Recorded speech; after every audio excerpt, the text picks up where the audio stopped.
Hey, welcome to Firescale Audiobooks. If you enjoy our audiobooks, please consider subscribing to the channel. Also, feel free to share your review in the comments section below. Khan and his subordinates prepared themselves to face the Lich dungeon floor boss, their formation turning into a defensive one because Khan had no idea about the powers and attacking skills of this Lich who could summon an army of undead. Prepare for your demise, mortal. I shall make you and your creature as my servants. You shall repay for killing my army, said the Lich, and the 5 books around him moved in a circular motion. The next second, a dark barrier came to be around the Lich floor boss, and he started chanting a spell. That's troublesome. Long incantation spells usually mean a large AoE destruction spell. Everyone, attack with all your strength, declared Khan, and all his subordinates except Armin started attacking with their strongest damaging skills and blunt weapons. Omega started with his Shredder Claws, Blackwell attacked with Ground Splitter, Oliver shot mana explosion arrows, Cyril threw fire and lightning spells. The Minotaurs from the Legion attacked with all clubs and axes, but when the volley of attacks ended and the dust cleared, Khan was left speechless, because all of their attacks were absorbed by the dark barrier, and even more red and green patterns appeared on it. The barrier itself became denser and looked more fortified than before. "What the fuck?" shouted Khan in disbelief. "What kind of sorcery is this?" asked Khan as he failed to understand how their attacks ended up dealing no damage. Not only they did not break the barrier, but reinforced it instead. The Lich continued the incantation. A sudden burst of mana came out of the barrier, and different elemental orbs coalesced together. These were all the attacks that Khan's side had landed on the barrier. "Behind me," bellowed Blackwell, and took a firm stand as Khan and the rest of the subordinates started running behind Blackwell, who plunged his giant shield in the ground and braced himself for a barrage of attacks. He quickly activated all his defensive skills like Templar's Will, Defense Fortitude, and Shield Aura, and firmed his feet in the ground. Boom! Bang! Clang! One by one, all the different elemental orbs were thrown at the tank subordinate, and the explosions that shook the entire cave struck on Blackwell's shield. He kept bearing the brunt of these attacks, and his footsteps faltered. In front of the incoming onslaught, even the Lord-rank subordinate who had the highest defense and ally buff skills was getting thrashed around. If it was someone else like Khan or Omega, they would have been obliterated on the spot. "Fuck, what's this boss? How am I even supposed to fight him on equal footing?" spoke Khan with a terrified expression on his face. Because in just a small exchange, he figured out that his army and all their attacking capabilities didn't prove useful or made a difference. Forget fighting the boss. They couldn't even break this barrier that protected the Lich. And to make the matters worse, not only did the barrier absorb their attacks and reinforce itself, it also threw their attacks right back at them. Even the most destructive lightning mage spells didn't do any damage against this dark barrier. "Should I run for it?" he asked, and looked at the entrance of the tunnels, as only a retreat seemed like a suitable choice for him, because this floor boss was simply too overpowered. And most importantly, the Lich boss didn't even attack him till now. The spell it was casting wasn't even ready yet. Khan didn't want to stay here and find how that spell would kill him when the floor boss finished it off. For the first time since Khan started hunting inside this dungeon, he found himself completely outmatched and unable to even touch the enemy. No wonder the Lich boss did not even bother coming when he was finishing off its army one by one. It was because the Lich boss itself didn't need or had to rely on it. The undead floor boss was no different than an army itself. This damn dark magic is terrifying. This element is too overpowered, spoke Khan and dashed off towards the entrance of one of the tunnels. "Why are you running? Allow me to offer my hospitality." Suddenly the Lich finally spoke as it had finished its spell. With a flick of its hand, a black orb-like structure appeared in front of the Lich, and it started enlarging itself extremely fast. Before Khan could even reach the entrance of the tunnels, a black wall made of this dark magic closed off the entrance. He quickly attacked it with his sword and wind cutter skill, but it didn't even receive a scratch. His gaze shifted to the other entrance, only to find it being closed off as well. The floor boss had closed off all of his escape routes, and he was no different than a chicken waiting to be slaughtered. Witness the might of me. Ajak, the dark summoner, bellowed the lich in its grim and hoarse voice. Khan quickly activated the Somir scales, and Blackwool ran in front of him to protect its master. Omega and Jugram stood on Khan's sides, while Cyril and Armin cast defensive and shield barriers on the group. The rest of the members from the Legion came back inside his shadow, as they were unable to be any help at this moment. Khan's survival instinct rang in his head like a siren, and he felt the immensely destructive and volatile aura coming from this black orb that was growing tenfold in every passing second. "Is this the end for me?" asked Khan to himself as he prepared to brace whatever this giant black orb was going to do to him. His feet firmly stood while he brandished his sword and took a defensive stand. His subordinates were already ready to die in order to protect their master and acted as a shield between him and the incoming attack. Boom! Just as the giant orb finally struck Khan's team, a loud noise filled this battleground. Khan, who was already prepared to face the attack with all his defensive skills activated, found himself unable to even move. Suddenly, the entire place went pitch black. There was no light, no reflection, nothing. If not for his connection with his subordinates, Khan would have felt like they were all dead because he couldn't even see himself in this absolute darkness. Suddenly, a gigantic figure of the Lich whose skull appeared to be on fire appeared just 200 meters away. His figure was now 15 meters tall as he floated in the air. The bright and red, glowing eyes of the Dark Summoner landed on Khan, and it finally spoke. "Welcome to my hell." As the undead Lich, Ajak the Dark Summoner brought Khan inside this completely pitch-black space with nothing but darkness. Khan's skin felt like something was crawling underneath it. His body felt extremely dull and heavy as he couldn't even move a muscle, his sight barely registering what was happening in front of him. "What's going on? I can't feel anything. My senses aren't working. Am I even alive?" asked Khan to himself in a bewildered manner. "System, what's happening?" asked Khan to the system as he found his current predicament out of beyond understanding. "The host has been affected by the dark magic spell named the Void Space. The host can only move after breaking through this spell," replied the system. "How do I break it?" he asked as he currently had no idea how to overcome this state. At the moment, Khan was sitting ducks in front of the floor boss.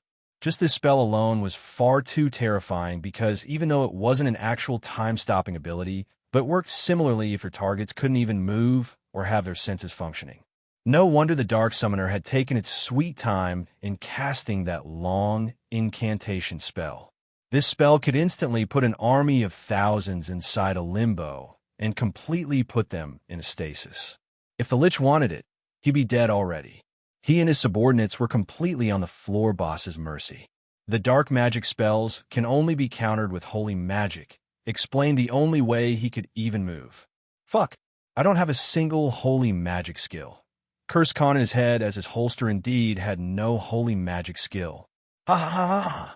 At this moment, the Dark Summoner laughed in a majestic and overbearing tone. He floated in the air and stood before Khan's team. The red glowing eyes burned even more brightly as he rejoiced because not a single one from the opposition side could put any form of retaliation. "In this space, I'm the absolute. I'm the one and only. I am the god," bellowed the Lich and waved its hand towards the enemies. "And a god should be worshipped vehemently," declared the Lich. Suddenly, extremely heavy pressure and some sort of unknown force was exerted on Khan as he dropped on the pitch-black ground inside this space. He was kneeling on both his legs and hands, his head bowed down in front of the enemy. He felt his subordinates going through the same situation. "Wait, I don't have holy magic skills, but someone does," exclaimed Khan in his mind. As the floor boss continued its maniacal and narcissistic laugh, a sudden burst of white and pure aura exploded in the area where Khan's team was kneeling. Dang! Farud! A barrier of holy energy erupted and covered Khan's team. And the source of this holy power was none other Armin, the priest's subordinate. The one without a single attacking skill, but the one who was in charge of healing the members in a group battle. Armin was made from the bodies of healers and druids, so he had inherited healing, buff, and cleansing skills of both classes. And one skill was called Holy Barrier that not only protected the allies, but also cleansed any debuff magic on them. It was one of the two holy skills this priest possessed. Ar!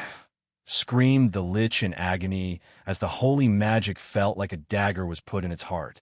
Khan's team, on the other hand, finally regained control over their bodies as the dark magic no longer had any control over them.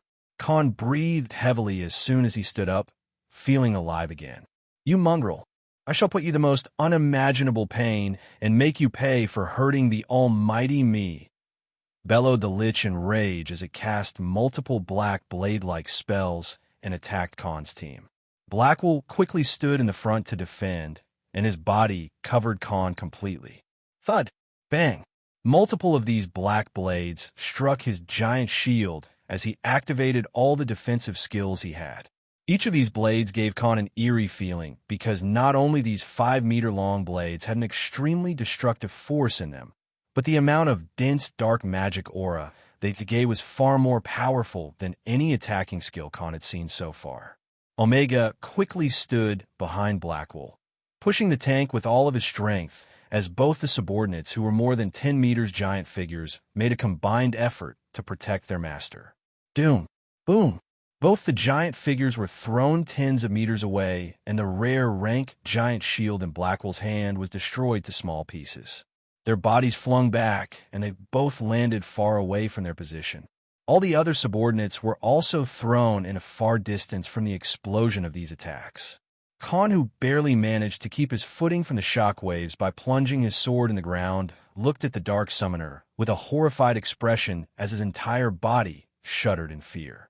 Those black blades were so destructive and sharp that even a giant boulder would be thoroughly destroyed and cut into two with a single attack. If those blades had struck Khan, he'd be cut in half within a second. "Oi, don't tell me he's the actual final dungeon boss," asked Khan as he felt a bone-chilling aura in his spine. His body rooted on the spot.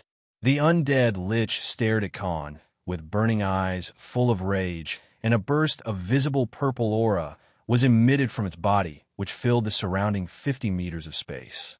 Multiple black chains appeared from the surroundings and bound Khan's both hands and legs. He barely had any strength to even move under this aura. Even though the boss was a Lord-rank monster, it completely suppressed Khan in every aspect, whether it was attack, defense, or magic. The floor boss was indeed far more powerful in every aspect. And like the saying goes, all strategies fail in front of absolute power. So did Khan. He was completely defeated. "You're the first living being who has successfully enraged me. I shall do the honors of killing you with my own hands," shouted the Lich, and another dark blade, but far denser and destructive than the ones before, appeared in the Lich's hand. The sheer amount of pressure it exerted froze Khan's expression on the spot as his body was pulled towards the Lich. Berserk God Mode. Thwack!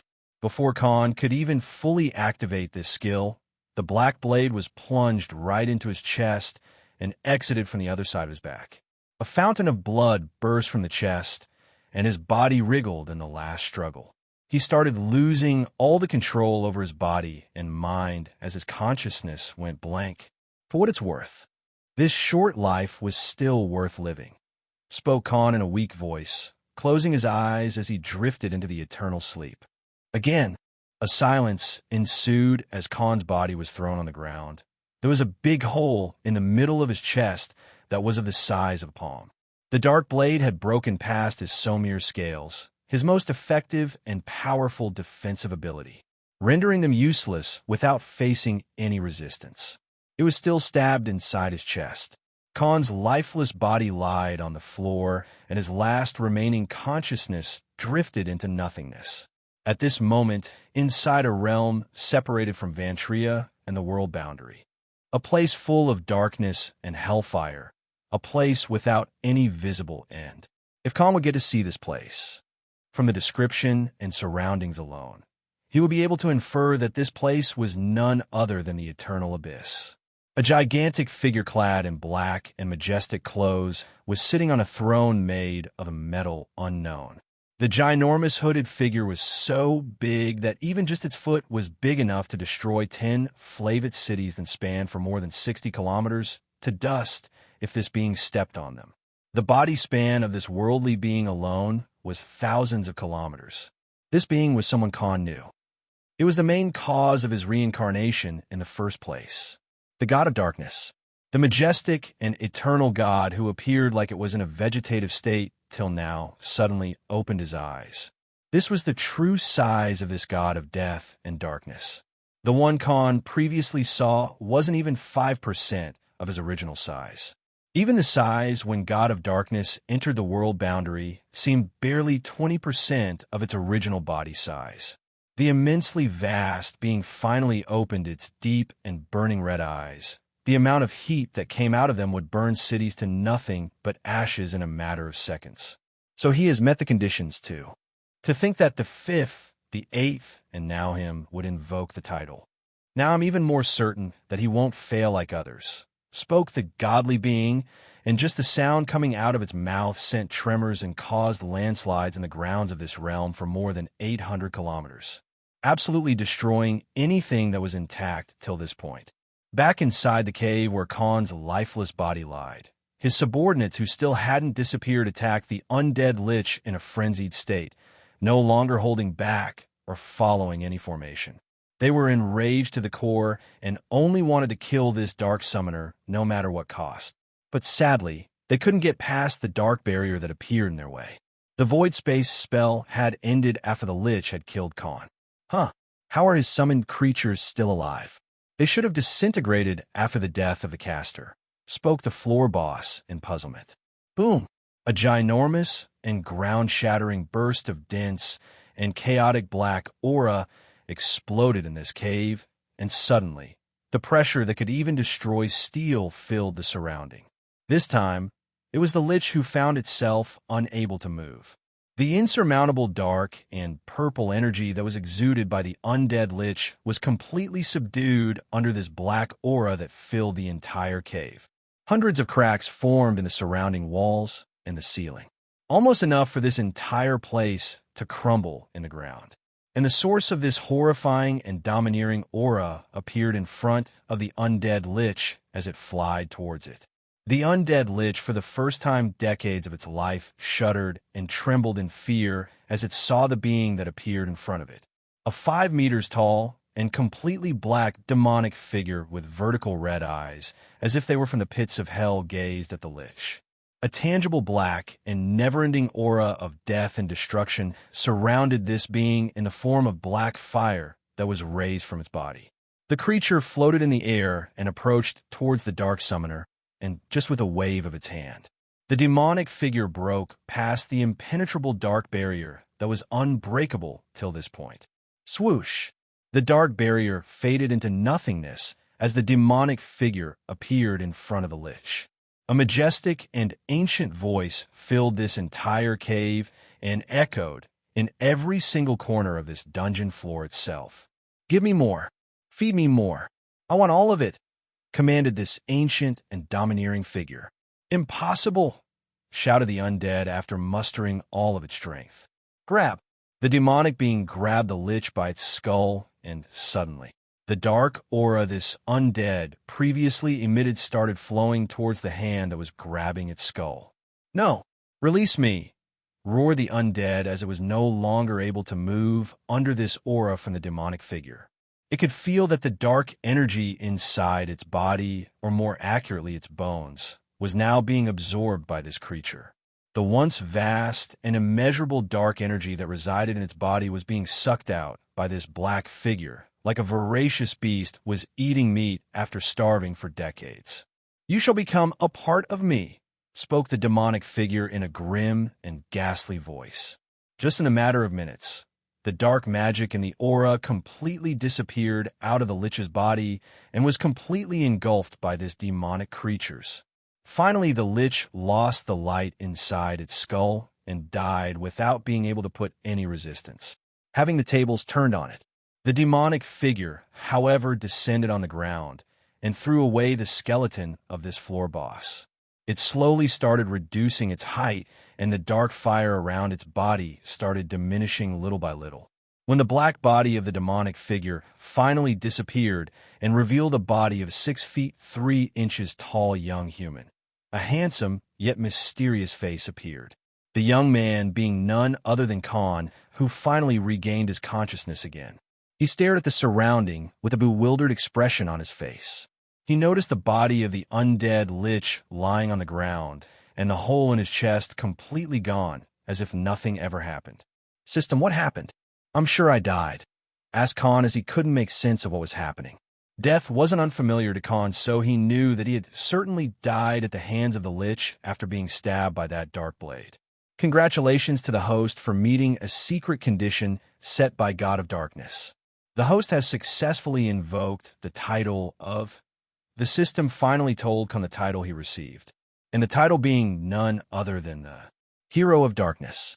Khan, who was now alive again, or more likely didn't actually die, stood in complete confusion.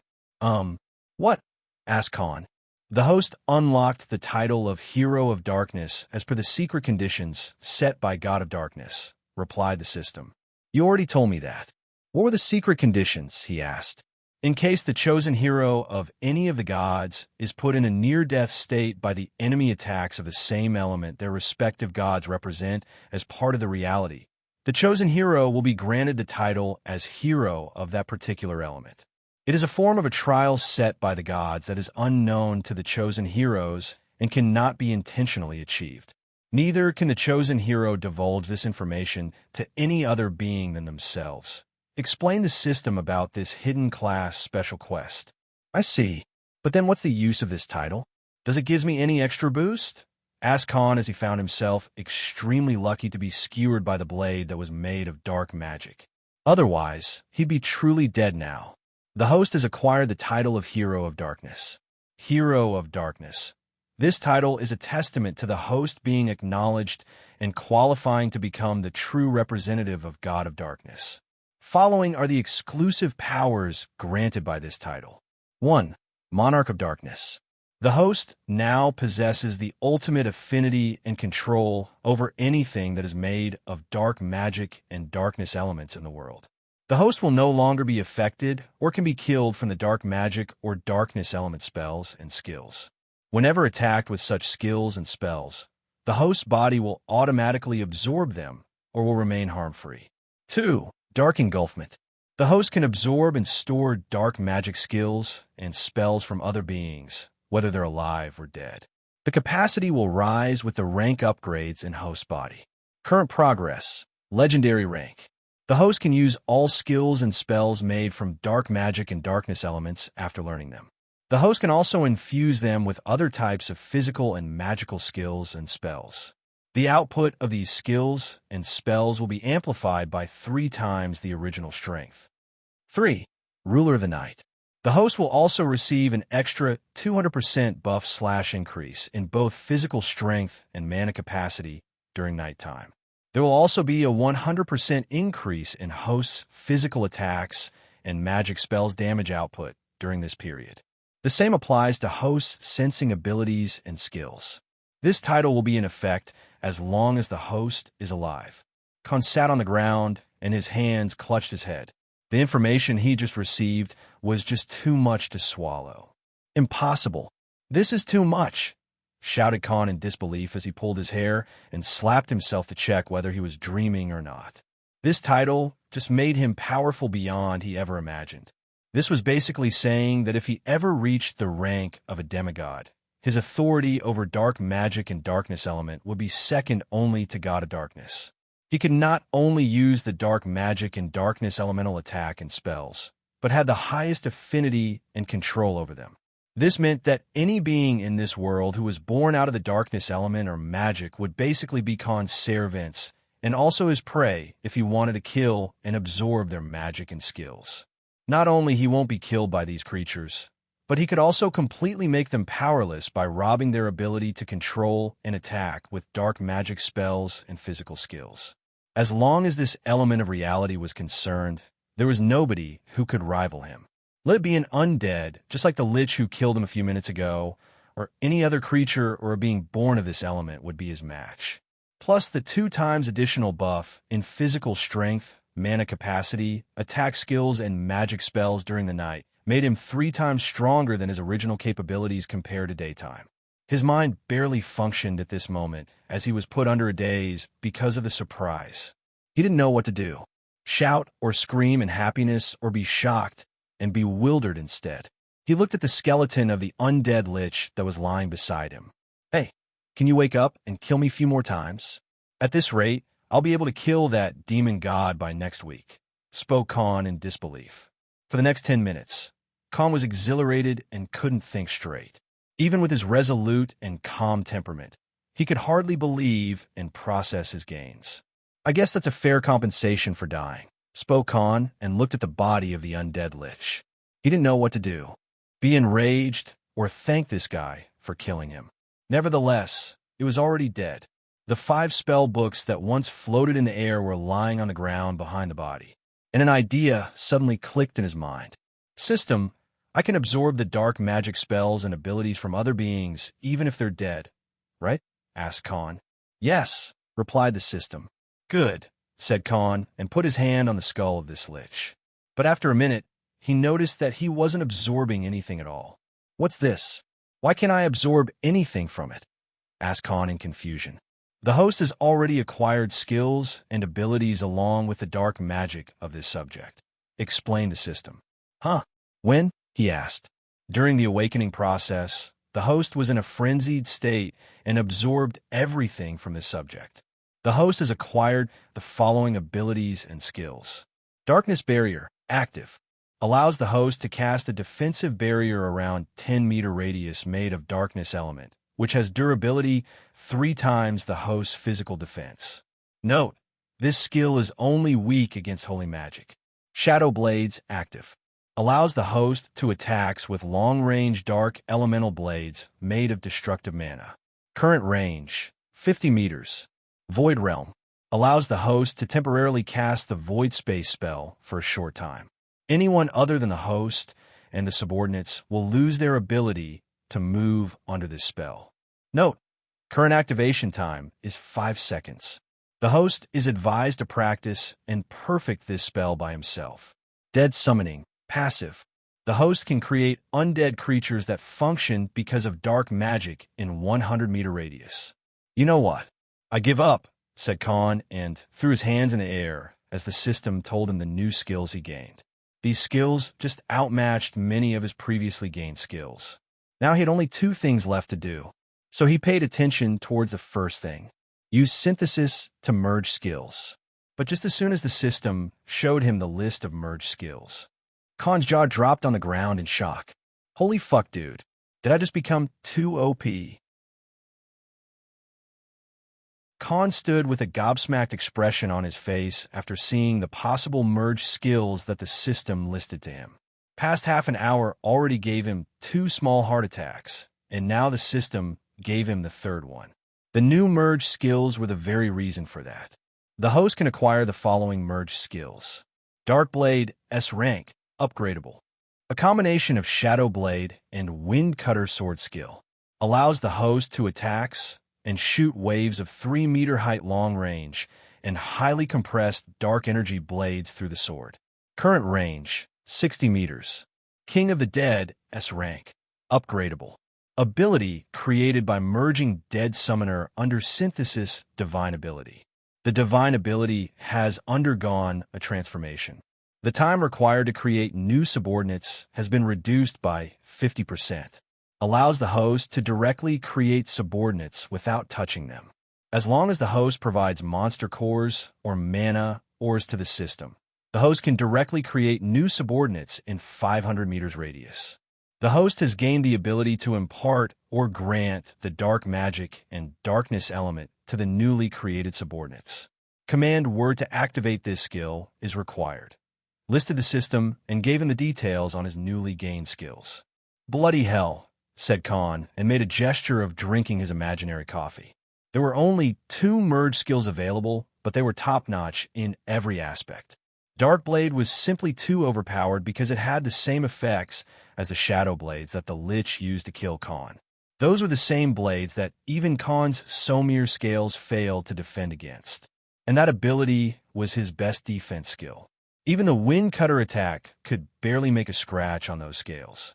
So he understood how strong and destructive those Shadow Blades were. But to use them in combat through the sword was far useful, as Khan won't need to spend any time on casting them or cite any incantation. He could just use his sword to launch those blades that could easily cut through boulders with ease, and that too for 60 meters range. Just through description alone, this ability had become his most powerful long-range offensive skill. He clearly lacked such skill. Although the grappling extensions had 30 meters of range, he couldn't use them in a fight without appearing like a monster to onlookers. Even though the dark magic was forbidden, he could still make do with Wind Cutter in front of the public eye and use Darkblade when he had to fight multiple enemies. Khan was now certain that the Darkblade skill could cut through armors and shields like a hot knife through butter. He could cut through a dozen enemies with just a single attack of the Darkblade skill, because with Hero of Darkness title in effect, the output damage of all his dark magic spells and darkness element attack skill will be tripled. And then the King of the Dead was a life-saving skill for him, because he was tired of always having to put his hands on the creatures and standing there like an idiot and wait till the new subordinates were created. And since the system couldn't function outside of his body, he always had to do the job manually. With the increase of subordinates, this had become a tiresome chore. And one of the reasons why Khan hadn't created hundreds of subordinates already despite killing so many people and monsters. Merge them, commanded Khan, and waited for his new skills. Synthesis complete. Please decide a command word for the King of the Dead skill to activate, replied the system. Arise. Author Oi, do you want me to get sued? Think of something original, you dumbass. Wait. Let me think of something else. How about awaken? Command word accepted. Affirmed the system. Khan then moved to the second thing on his to-do list. He thought for a while about his possible options as he looked at the body of the undead Lich. Cyril. He called out the enchanter subordinate.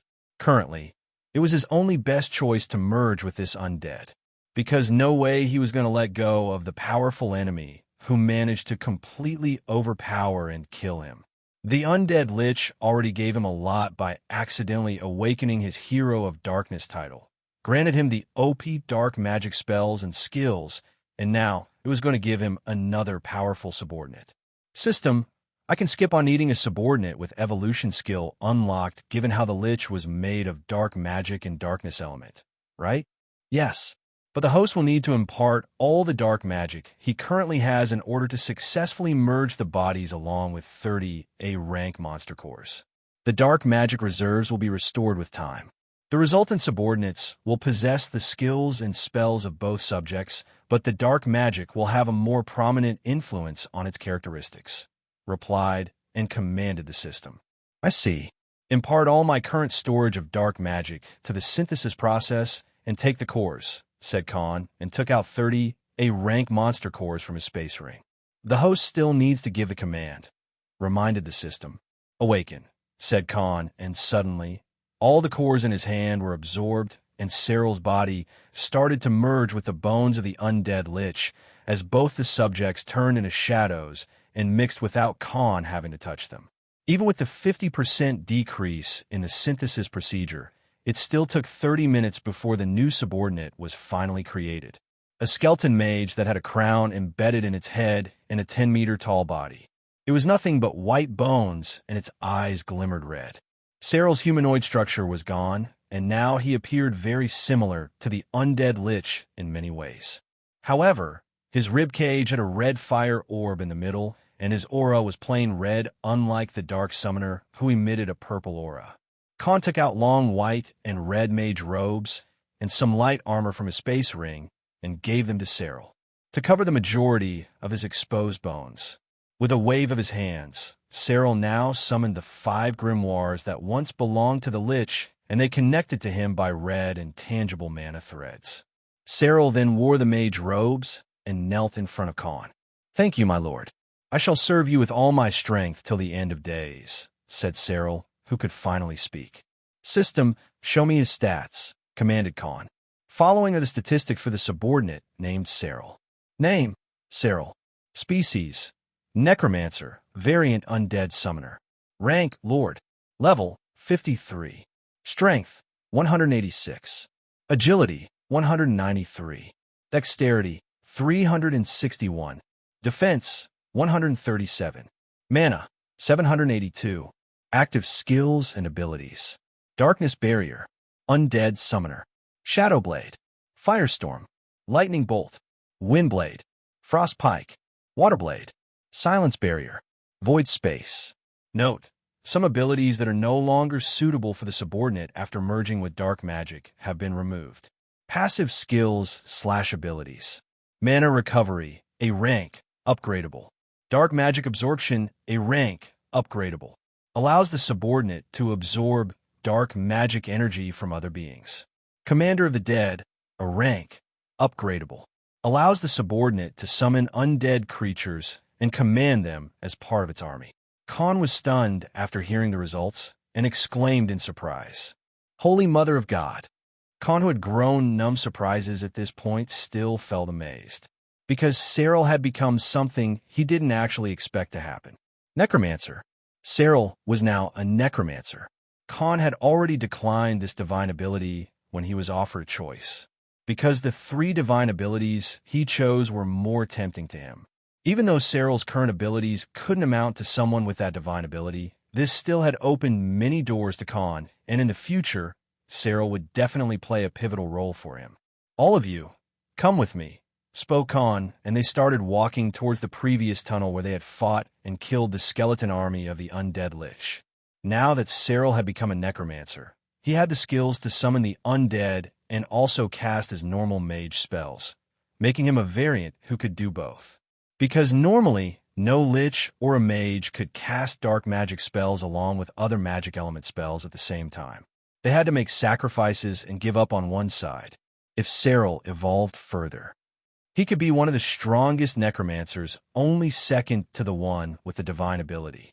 Khan already decided that if he ever came across another of such enemy, he'd prioritize on upgrading Cyril. "Summon them and make them part of your army," commanded Khan.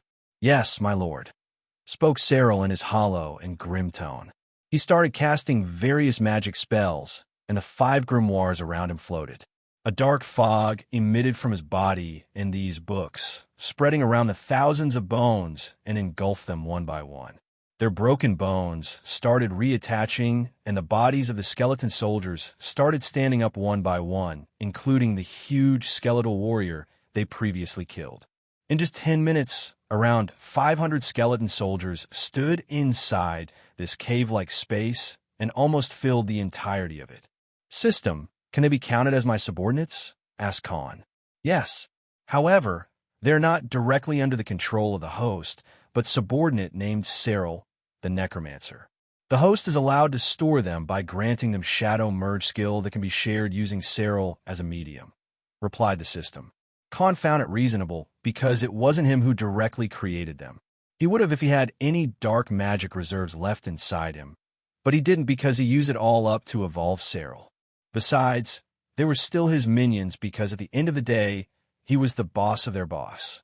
Khan then pointed his space ring towards this army, and in a matter of seconds, a huge pile of weapons, armors, and magical artifacts ranging from common rank to rare rank was placed in front of him. There were more than 300 weapons, 200 armors, and 50 magical artifacts. These were from the stock he had gotten by robbing the treasury of the Sigurd clan and leftovers from when his army killed the Scarlet Lion Guild members and looted their belongings. So it was the best time to use them, because this army of undead was definitely going to prove more useful and increase his side's attacking strength. After the majority of them were equipped, there were still more than 150 who didn't get anything. Khan decided that he would give them the gears later. "Let's go. It's time to leave," said Khan and departed the dungeon. It was already evening and his usual time to return to his home. With his current wealth, he could easily buy a small mansion for living, but given how he didn't have the habit to get attached to materialistic things, he found it a waste of money. He didn't even know how long he would stay in this city. Instead of directly going to the house, he went to a high-class dining restaurant and ordered a hearty meal. Because this time when he supposedly died, his biggest regret wasn't about not being able to live his life where he was happy, loved, or respected. Rather, it was not being able to eat all the delicious food this new world had to offer. Because there were too many amazing dishes and spices he had tasted and wanted to eat rather than just food full of nothing but sugar, butter, cheese, and oil in his previous life. If he failed to enjoy thousands of delicacies before dying again, then he would feel disgusted and disappointed at himself. The waiters and the cooks of this restaurant had a run for their lives because Khan alone had ordered food enough for 5 people and wolfed on these mouth-watering, aromatic dishes and drinks like there was no tomorrow. Burp. After an hour, he was finally done and felt satisfied. Feeling content, he paid 600 gold coins and left, 100 of which were just a tip for the waiters and the chefs for meeting his pace of eating. When midnight finally came, he fell asleep in his comfortable and king-size bed. Today had given him a lot of life lessons on how to never underestimate your enemy, even though he was always cautious, and how to appreciate the things that you find comfortable and relaxing. Ever since he came into this world, he didn't have a single day of proper relaxation, so he thought it'd be best to take a few days off from his usual hunting things and killing enemies. But just when he had entered his merry sleep and finally closed his eyes, his ears and survival instinct picked up a presence 1 kilometer away, heading towards him very silently. Khan got out of the bed, and the figure stood outside of his huge window. "Enter," he said, and ordered the figure that was using stealth at this moment. An invisible person walked in, and a figure of an assassin appeared in front of him. "Mr. Khan, the magistrate hopes that you keep your promise and deliver upon it," said the elven assassin. It was the same elven assassin who once did research on Khan and reported it to the old Lionkin magistrate. "We talked just this morning. Is he really that much in hurry?" asked Khan. "Time is of the essence, sir. Here's the list of 3 people the magistrate wants you to get rid of, and the time margin is only 3 days. He also told me to tell you that the sooner you repay the favor, the more convenient things would be for both the sides," said the elven assassin, and handed Khan an envelope. Khan opened the envelope, and there was a list of names and their details written on them. But after reading the list, Khan was stunned and shouted, "Is he fucking crazy? Does he want to put the entire city on?" Khan was surprised by reading the names in the list, and the details of these people were what made him ask that question in surprise. "And I thought you were someone capable since you reached the Grandmaster rank at such young age. Even those so-called geniuses of noble factions and military officials don't amount to anything in front of you. But to see that you find this task troublesome, I find it disappointed," said the elven assassin. "And why are you under the impression that I need any approval or validation from you? If you were so capable, why did the magistrate contact me in the first place?" Scoffed off Khan and gave a deathly look towards the assassin, instantly paralyzing him on the spot. He used the executioner's gaze on the assassin to put him in his place, because how could Khan allow someone's lackey or a henchman to talk down and question his strength? "I'm only concerned about the consequences of killing these people. Tell the magistrate to make sure that things don't come to bite me back. And after this deal is done, our debt is paid. I don't want any more involvement in this." "Understood," said Khan in his tyrannical voice, instantly sending shivers to the already paralyzed and scared assassin. The assassin soon left, more like ran for his life as soon as he recovered. Khan kept the envelope in his drawer and went back to sleep. Today he was too tired, so his sleep had no dreams. The next morning, when he woke up, he left in a hurry to do some intel gathering on his own. The matter was too sensitive to leave it to anyone else, because the 3 names the list contained had one of the most prominent figures in the entire city. One of them was the current ruler of the underworld of the city. The other was the president of the Business Federation, and the last, but not the least, was the current leader of the noble factions, and probably the hardest one to kill. The reason why he was stunned and bewildered was because if he killed any of these people, there would be a war fought just to sit in the position of these people. Gangs and criminal groups will fight for the seat of the ruler of the underworld. All the businessmen who only appeared simple would fight for the authority of a new president while the so-called upper-class nobles will kill each other to gain the head position of the leader. The reason Khan asked if the magistrate wanted to put the entire city on war was because the consequences of these people falling would affect the entire population of the city in many ways. Because no matter what world it was, in the power struggle of the strong, it was always the poor and the innocent who suffered the most. Violent gang fights would implicate innocent passerby and citizens, while the silent war between business authorities would affect the prices of the goods and daily necessities for the normal people, affecting the economy of the city where normal folks barely made enough to keep on living. And not to mention the nobles' faction. Those people had money, resources, and people to fight their wars in the amount of thousands, no matter which part it was. Either way, there was going to be a bloodbath in some way. Besides, it would also break the power balance in the city, and it could also cause destabilization in the security of the city itself. This was just paying too big of a price just to have his name not implicated in burying the matter of killing two people. No, the entire Scarlet Lion Guild. Because Khan wasn't stupid to think that the magistrate didn't know that it was him who murdered more than 100 people that day. Otherwise, he wouldn't have gone this far and given him the list of the top powers in the city. And that's why he had no option but to accept this deal. Khan spent the entire day traveling to these locations where the targets were known to live and often visit. And the most important part was that they'd be alone in some of these places. So he had to bribe few people, infiltrate places, and determine the best place and the timing for taking them out. And he had no intentions to get mixed into this after the killings were done. But he had to be careful that there be no way he could be connected to this. So he changed his clothes to of a mage and hid his face behind a mask while gathering the intel.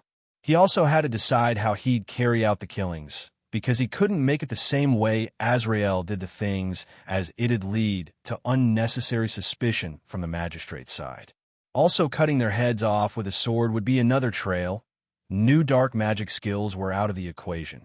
I guess it leaves only one option, spoke Khan, and decided that he had enough intel to do the assassinations. And the method he chose would be very effective and won't implicate him in any way. Besides, it was about time he used one of the trump card abilities he recently gained. When the night descended and the bustling nightlife of the city lightened up the dark corners and infamous streets, a brothel full of half-naked women, including human, demonkin, and elf females with their plump and exotic bodies along with their seductive assets waving around, were serving the drunk and lustful customers with the upper half of their bodies exposed. Some of the more daring customers even grabbed the butts of these women and fondled their breasts as they teased them in front of so many people. This wasn't considered as weird in this place because at one corner, a dozen of men and women were doing the deed while being completely naked. Beast men having their go on human and elven females, while the human males banging their bodies on demonkin and lamias, snakekin females. The moans and grunts of these people filled the entire hall. Author: for the record, the novel is R18. Nudity and gore won't be shied away from. So don't go reporting the novel or filing a complaint. And in the topmost floor of this 5 stories building, a tall and muscular demonkin who was surrounded by multiple females with bodacious bodies and giving him the service, enjoyed the blissful experience of bodily pleasure as he laid on a bed. A set of footsteps were heard and 2 men, a tigerkin and a wolfkin, stood in front of him.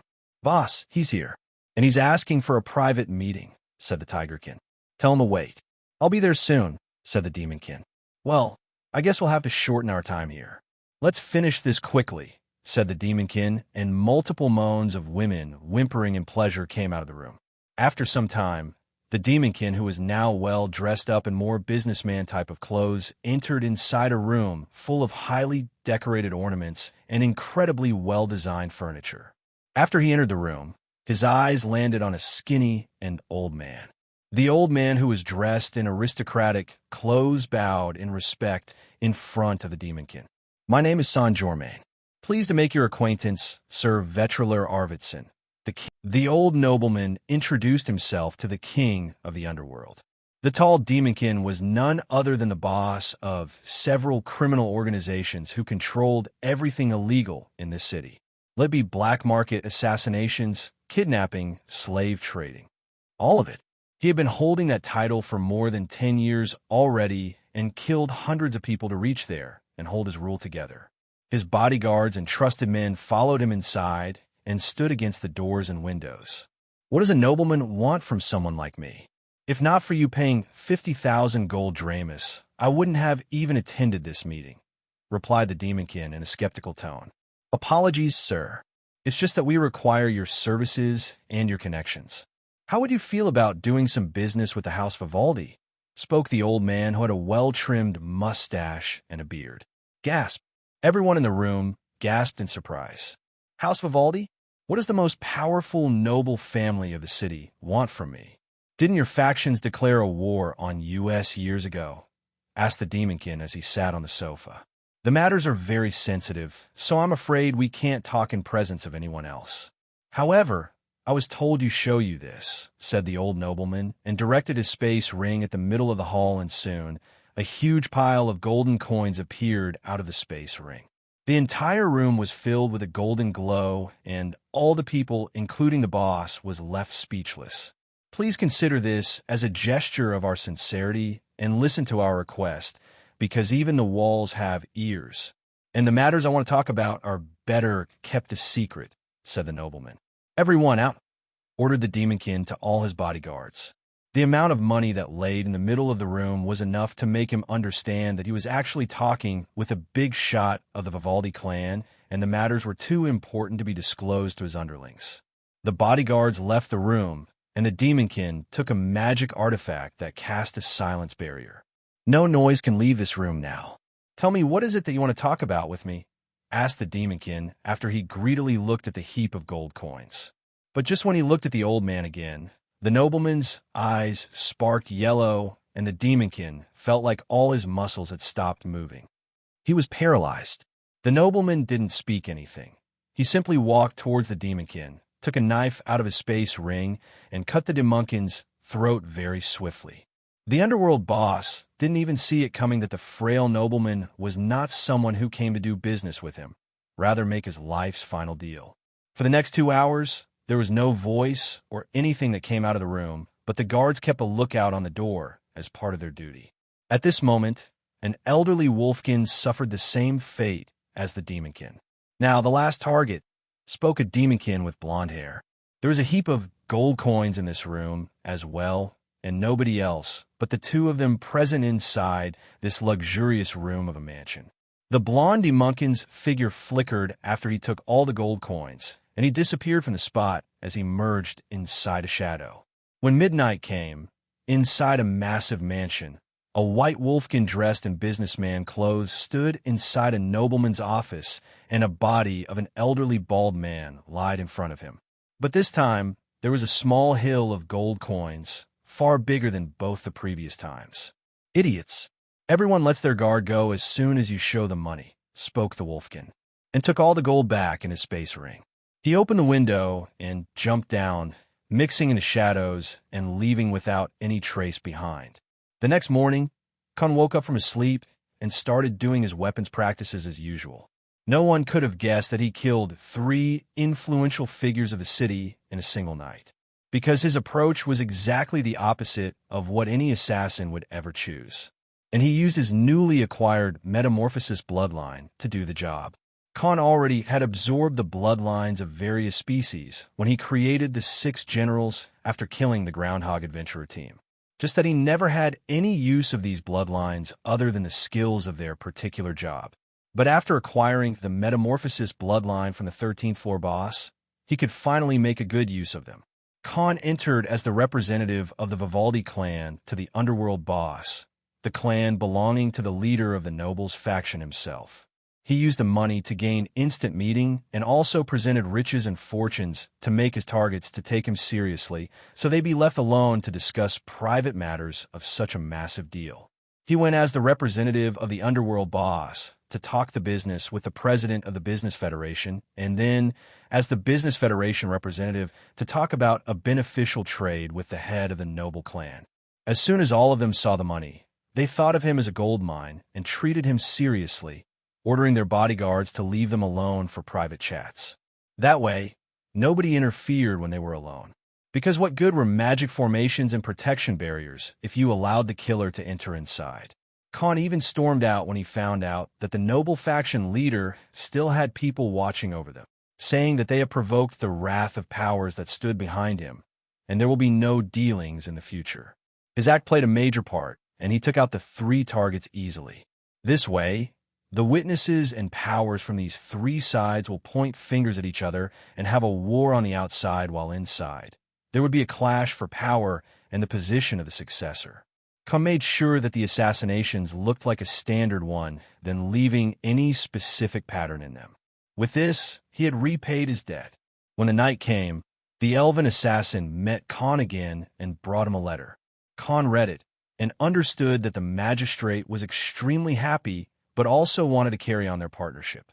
In return, Khan wrote a letter himself and sealed it inside an envelope, telling the assassin to only let the magistrate open it.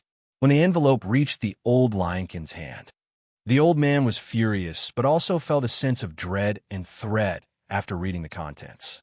The letter from Khan wasn't anything long, but only a few lines. "The debt is paid.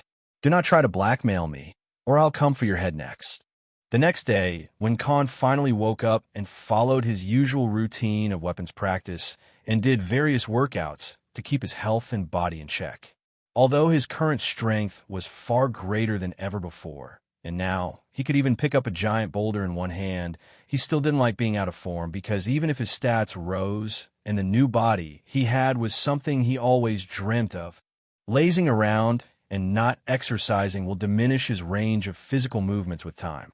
In this life, Khan paid a lot of attention to his fitness because he had seen the effects of always being in motion and staying focused in his hunts.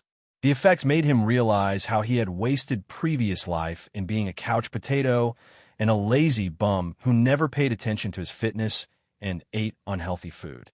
Now he had come to despise his old self, and also on the people who took their bodies for granted. "Author, is this a personal attack or something?" "Sir, your breakfast is ready," said Jerome, the caretaker of the house. Khan noticed that in the past few days, Jerome and his chef had become incredibly approachable and also served him well. Today, Khan absolutely had no plans on what to do. He could spend on practicing his dark magic spells, his dark blade skill, or even something else, but he simply didn't want to. Ever since he had come to this world, it was always one thing or another. He had to prioritize hunting monsters, killing people as part of the contract, then look for resources to increase his strength and wealth. But now, he had everything he needed. He had made himself completely familiarized with this new world and had superficial knowledge about the things he hadn't seen before. His strength was more than enough to make him one of the top 10 strongest people in the entire city of millions of residents. His reputation and name were fairly good, and his connections with the top brass were also favorable. As for the warning letter, he chose to send the magistrate last night. It was to draw the line. He had already seen it coming that the magistrate would try to persuade him one way or another, and even try to blackmail him to work for their faction. But he too had to assert his dominance with that warning letter. Otherwise, he'd get tangled inside the web of unseen wars and betrayals of the power struggle. This wasn't something he wished to be part of for now, mainly because he had no sense of belonging to any place or even someone in this world. He was simply a lone wolf trying to get himself on top of the food chain so that nobody could trample upon him, or he is forced to suffer through any form of injustice. Khan decided a long time ago that he won't be some beta main character of some novel or manga who has to lower his head in front of the strong people and bide their time to grow in strength and wait for the day when they'd exact vengeance on the oppressors. No, he wanted to be the guy that no one would ever dare to mess with in the first place. So he won't have to go through the trouble of having cliché enemies and young masters of some powerful and reputed houses or organizations creating trouble for him, like those mangas where the same lame pattern of protagonist being harassed and looked down on by everyone just because he comes from a poor background or currently is weak compared to others. The story of the underdog rising in status and power only worked in fictional things. However, the reality functioned very differently and nothing like some plot of a book. You either live a life of the strong or you suffer as the weakling in a society. Khan had already been on the weak and pitiful side in the previous life, so in no way he was going to waste this another chance at life being the same type of person. He wanted to be the alpha. He wanted to be the Chad and the final stage boss who can't be killed even with the power of love and friendship. Back to the current moment. Khan finished his breakfast and thought of doing something useful and different. But only then did a sudden realization hit him inside his mind that he truly hadn't experienced the culture of the people in this empire, since he always had to prioritize on getting strong. He never had time to experience the difference between this world's culture and his previous one. That's it. I'm going to take some time off and enjoy what this place has to offer to me, spoke Khan with resolution as he decided that it'd be better to take a break than let a burnout ruin him later. Khan asked Jerome for the sightseeing spots in the city, the places that held historical importance, and things that had people paid most importance to in the entire empire. For the entire day, Khan spent traveling and visiting these sites, memorial places, vast and beautiful sightseeing places, and few museums that held the archives and heritage of the rich history and most noticeable changes that built the foundation of this empire. Khan also tried tasting various street foods and just shopping for stuff he found amusing for no reason whatsoever, because he wasn't looking for something that he had needed, but something that he hadn't experienced before. At the end of the night, Khan sat below a giant tree and looked at the beautiful scenery of the nightlife under the bright moonlight that made the entire city appear very soothing to his mind and soul. Compared to the scenery of the modern city, full of skyrocketing buildings and bustling population under the moon on the night, he committed suicide. The sight in front of him gave a sense of peace and calm. For the first time in this new world, Khan felt the slice of life. For the entire week, Khan spent his time relaxing and practicing his skills.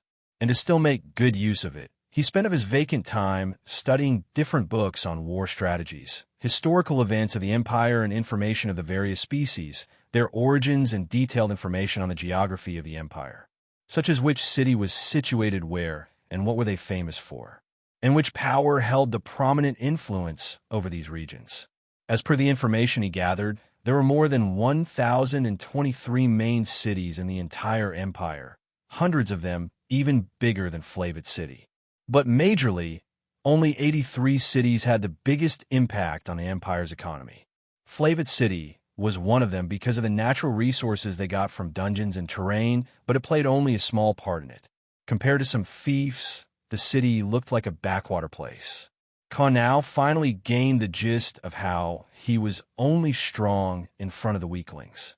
The true masters and strong people lived in places like the capital.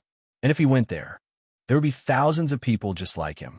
And even the saint-rank people weren't that rare in the capital, while in this city, there wasn't a single saint-rank person.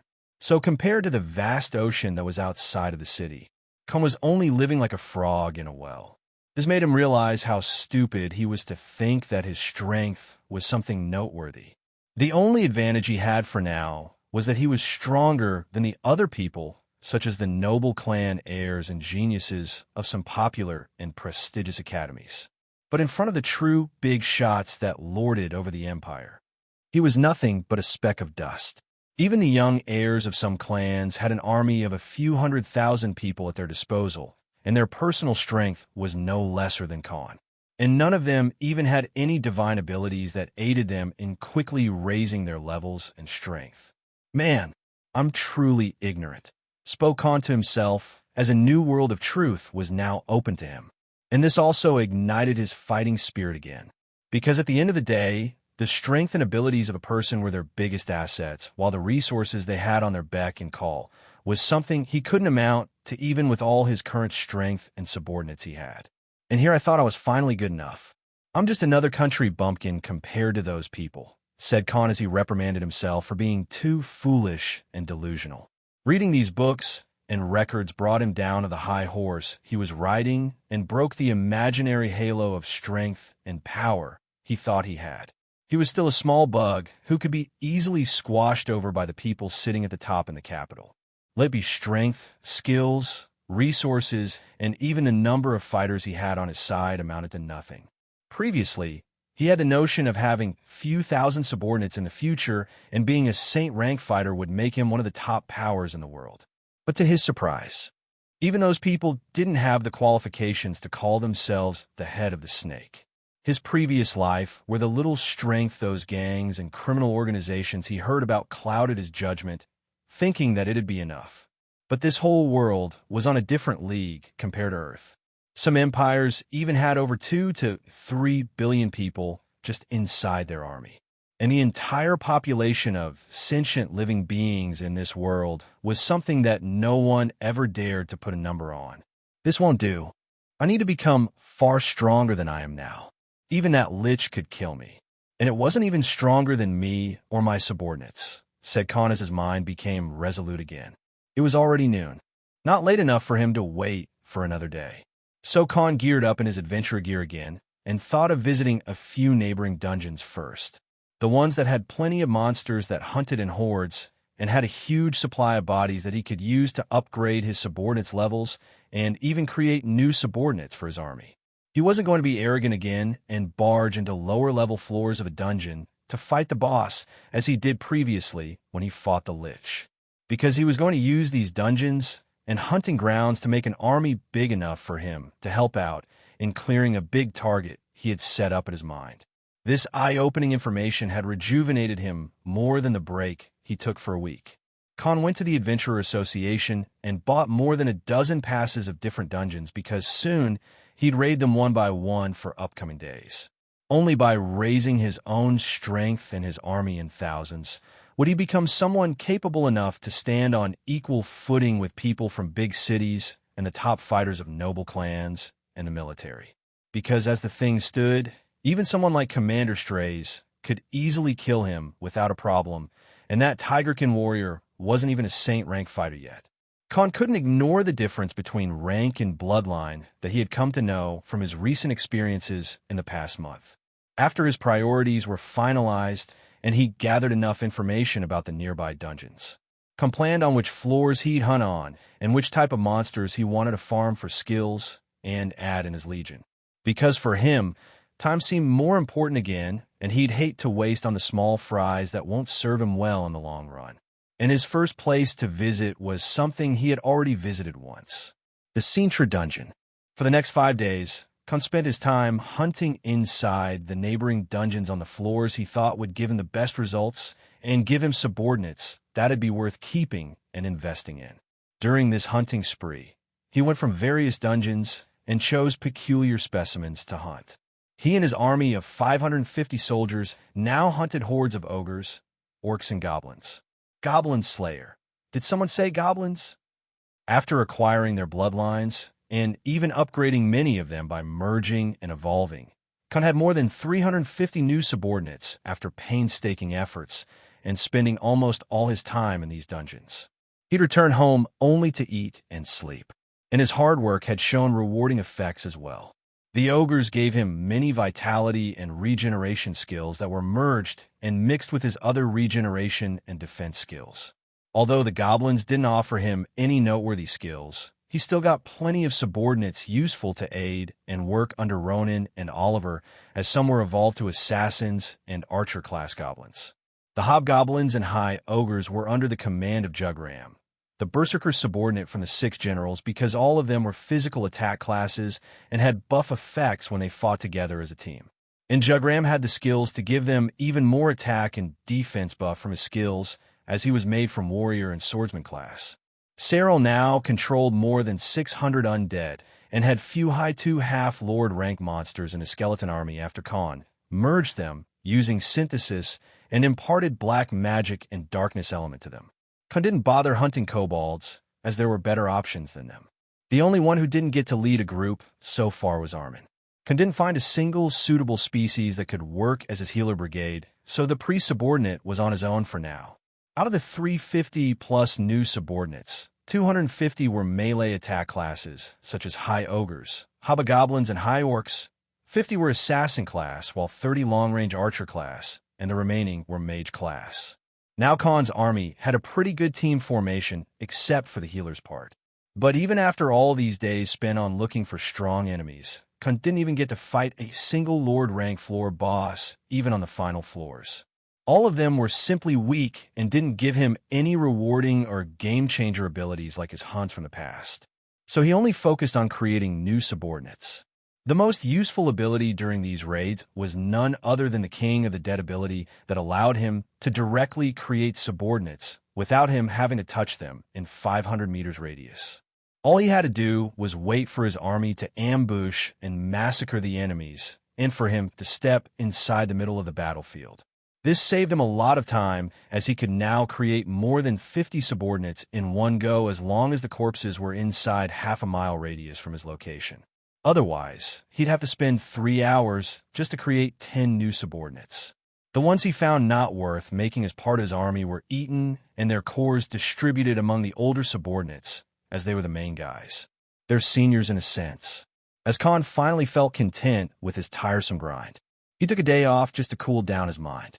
Because the day after that, he was going after the main reason why he felt the need to increase the numbers in the first place. The next day, he spent in his house and carrying on the research by reading books. As the morning sun came the day afterwards, Khan had his breakfast and quickly left to meet his other half, his true love, the girlfriend he never had in his previous life and always gave him skills and abilities unconditionally. The bond Khan shared with his girlfriend transcended beyond human understanding, and the name of his soulmate was none other than the Brahmner Dungeon. Using a pass, Khan finally entered and traveled to the 15th and the final floor of this dungeon. Not a single group in the past 50 years had cleared this dungeon floor. Nobody even got past the 14th floor boss, to be exact. The Lich had killed them all, and probably the army of 500 skeleton soldiers he had could actually be those adventurers. So there weren't any records of this floor boss for Khan to research, just like the previous. But unlike the last time, he wanted to be careful and not fall into the trap of overestimating himself and getting killed by the enemy instead. He didn't want to find out if getting stabbed in the chest again would give him another title or some power boost. As Khan finally entered inside the floor entrance, suddenly the doorway that led him inside closed with some sort of mechanism, and before he could even dash out, his only escape route was already closed. This gave him a foreboding and a replay of the undead Lich again. Khan's gaze then shifted to the environment in front of him. A completely black, desolate land where nothing but black boulders could be seen. But unlike the previous floor, there weren't some dead trees, but the entire floor seemed like Khan had entered inside a close range of an active volcano.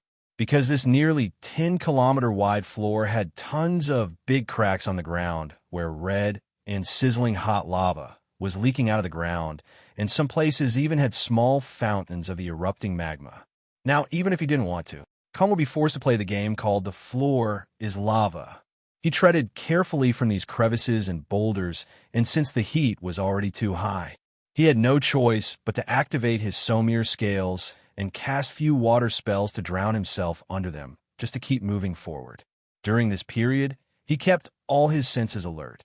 Only when he reached towards a rocky and mountainous area in the center of this floor did his survival instinct started ringing in his head. System warning. The host is being targeted by the murderous intent of a high-grade species. It is advisable to be cautious. The sudden alert from the system came, and it was the very first time the system itself warned Khan. Means it's even a stronger opponent than the Lich. Spoke Khan and quickly put his darkness barrier on work and prepared to attack with the Dark Blade as soon as he saw the enemy. Thud, thud, thud. The ear-deafening thuds of some giant creature stepping were heard, followed by the sizzling sound of ground being burnt reached his ears. Khan's mouth couldn't even gasp given the look of the enemy that was standing a kilometer away from him. A gigantic 25-meter-tall figure with skin covered in the black and scaly hide with 4 legs that could tear through anything with the sharp and strong claws. The belly of this creature appeared to be emitting burning red glow as if it had the magma inside it. It so had long tail that could swat Khan to a disc, and the most prominent and noticeable thing was its head. The monster that stood in front of him made the undead Lich look like a random henchman. Fuck. This time, I'm definitely gonna die, spoke Khan as he couldn't believe his eyes when he again gazed at the gigantic dungeon boss. It had 2 giant horns on its head the jaw and skull that completely matched the description of a certain species that was deemed supreme in any fictional story. Although it didn't have wings, Khan knew exactly what it was. The species stood in front of him with nothing but a look of a superior being looking down upon the ants. It was a drake. More accurately, it was a magma drake. Khan stood rooted on the spot and forgot how to even breathe in front of this ginormous figure that appeared to be a descendant species of the mighty dragon race. As per the knowledge he gained from the books he read recently, drakes were the lowest level of creatures that possessed the draconian bloodline compared to other monsters such as WYRMS and wyverns.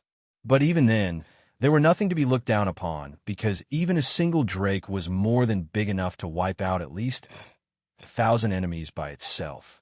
And one of these creatures was standing right in front of him. Its 25 meters tall body and 10 meters breadth had filled a huge portion of this surrounding area. The red aura this drake emitted was far stronger and more visible and dense. It made the undead lich's aura appear not even worth comparing with this gigantic beast. Khan Hu felt a similar aura coming from only two people he met so far. And those were none other than President of the Adventurer Association, Solomon Elfenheim, and the Commander Strays Boltimir from military. In a way, its aura had even more regality and dominance compared to them. "A High Lord!" shouted Khan in disbelief as his hunter's intent sensed the aura from the majestic and dreadful monster. A High Lord monster was comparable to a semi-saint rank fighter. But, given the draconian bloodline, the enemy in front of was no different than a first-stage saint rank enemy. A weakling dares to enter my abode? A tyrannical and domineering voice filled the entire floor. Khan shuddered in fear, and there were goosebumps all over his body after hearing the dreadful voice of the drake. "Apologies, O mighty drake. I've mistakenly entered inside this place without knowing that a superior and magnanimous being such as yourself lives inside the place," spoke Khan and bowed in front of this gigantic monster. Its claws alone were more than enough to squash 5 Khans with a single attack, and even if 10 Khans stood on top of each other, it'd still be dwarfed by the drake's height. "You, how can a lowly creature like you can speak our language?" asked the drake as it tilted its head forwards and took a good look at Khan. Flabbergasted, Khan had forgotten that because of the all-languages knowledge gift given to him by Cravel, he could speak even the most ancient languages in this world. And that included the Draconian language. "I've been under the awe of the supreme race your highness belongs to. So I have spent years studying the Draconian language. But to see it finally proving useful and meeting your grand figure here made me forget my manners," replied Khan quickly. He had no choice but to butter up this drake, or Khan would be barbecued by this monster. He was no different than Bilbo Baggins trying to sweet-talk Smaug from the Hobbit movie so that the dragon wouldn't eat him. "Interesting. So tell me, why have you come to this place? Do you seek to conquer this dungeon, or do you wish to slay me?" asked the drake with a curious expression. Thud, thud. It started walking towards Khan, and small tremors could be felt on these grounds that were made from cooled-down lava. Khan jittered in fear. He didn't even dare to make a run for it, because he had no skills that could outrun this drake if it chased him. And where could he even go? Half of this floor was magma, while the only safe place was the ground that was the territory of this drake. Even the exit was already closed. Khan didn't want to be the mouse who was hunted by a cat. "No, your greatness. I've mistakenly entered inside your territory. Had I known before that your grand persona resided here, I would not have dared to disturb you," spoke Khan hurriedly to keep the dungeon boss calm. "Lies. The proof that you've come here means that you managed to kill a jack. To think that pathetic skeleton would be defeated by someone like you. What a disappointment," rebuked the drake and tilted his head down, almost trying to sniff the scent down from Khan. "How surprising. You now possess his aura and powers, as if you've absorbed him inside you," spoke the drake. "It was a fortunate encounter, O great High Lord. I barely managed to live. If you allow me to leave, I promise never to disturb and take your time again," replied Khan as beads of sweat dripped from his head. Because as soon as the drake came 100 meters close to Khan, his darkness barrier, The skill which protected the undead lich from Khan and his subordinates without getting a scratch had already started waning under the extremely high temperature that came from the drake's stomach and neck. Do you think of me as a fool, lowly creature? Do you think I do not know why the likes of you come inside this dungeon? You're after the dungeon core that runs this place, aren't you? Asked the drake. The dungeon core? What is that, if I may ask? Asked Khan politely. Huh. You outsiders dare to invade our home for our most precious treasure, and then put up an act of being oblivious about what you seek? What a deceitful species indeed, scoffed the drake at Khan. Nah, dude, I don't know what the fuck you're talking about, spoke Khan to himself. As the guardian of this dungeon, I shall grant you a painful death, you pitiful thief, shouted the drake, and ripples of sonic booms filled the entire floor as the drake raged at Khan. Suddenly, the drake's stomach even grew more fiery red, and something started amassing in its mouth. Khan's survival instinct rang like a siren and quickly told him to run away. Sidehopper. Khan quickly used the skill and appeared 50 meters behind his previous location. Just then, the drake spat out a giant blob of red-hot magma, and the darkness barrier that surrounded Khan before was shattered like a mirror hit by a stone. As soon as Khan saw this, he dashed away in the opposite direction of the drake, and only one thought came into his mind. Khan ran through the rocky terrain of the final floor and dodged the jet stream attacks from the dungeon boss. You're misunderstanding me. I'm not here to steal anything. I only came to find who lived on this floor, shouted Khan as he kept running and used side hopper skill from time to time just when the blistering hot magma was about to hit him. Thud! Bang! Do not think of me as a dumb monster, you lowly creature. That's what every thief says when caught red-handed, growled the dungeon boss and chased after Khan.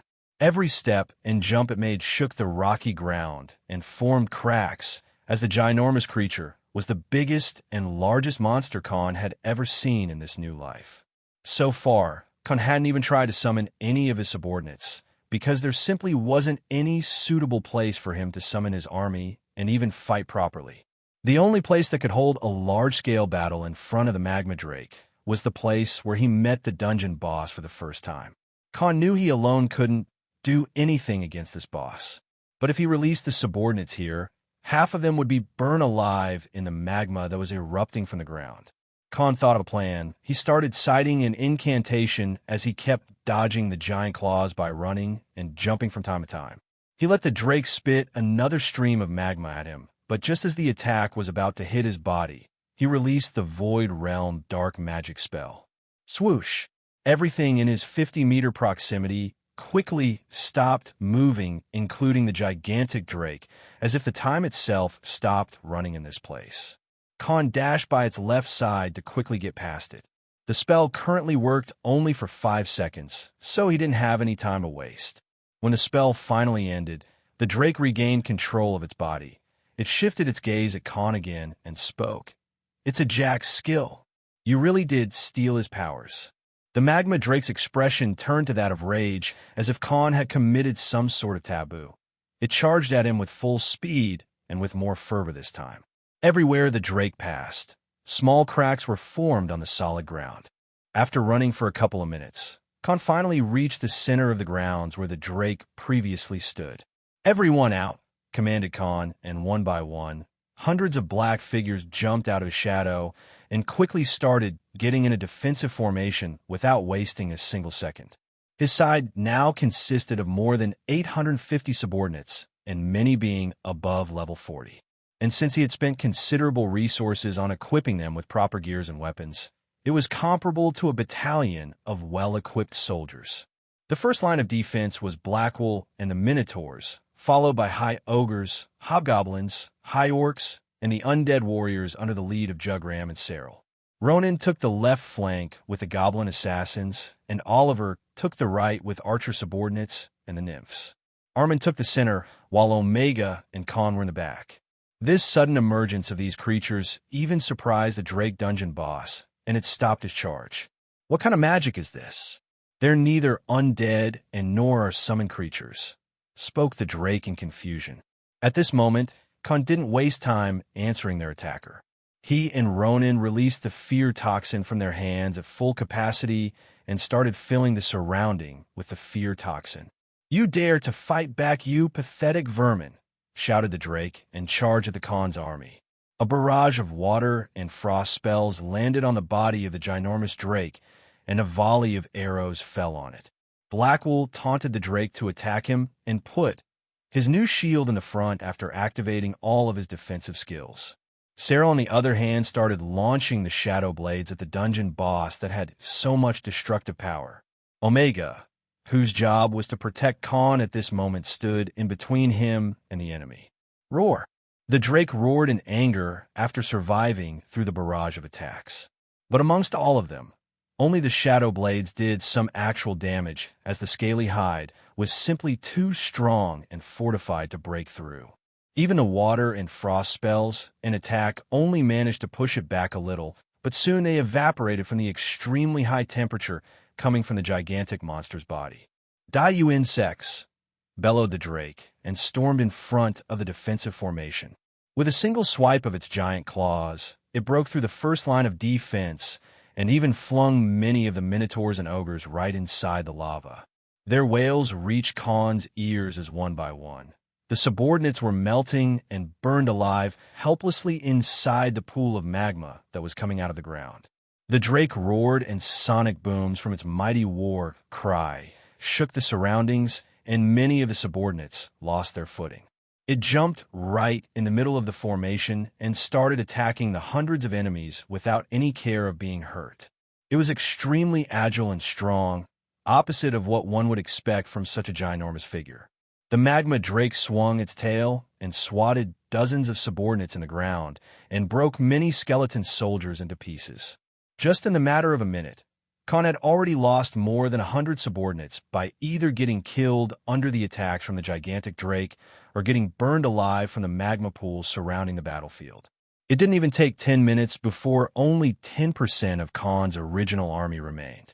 Khan himself saw the dungeon boss decimating Cyril, Jugram, and Blackwell in the ground and killing them on the spot with magma that it spit out of its mouth.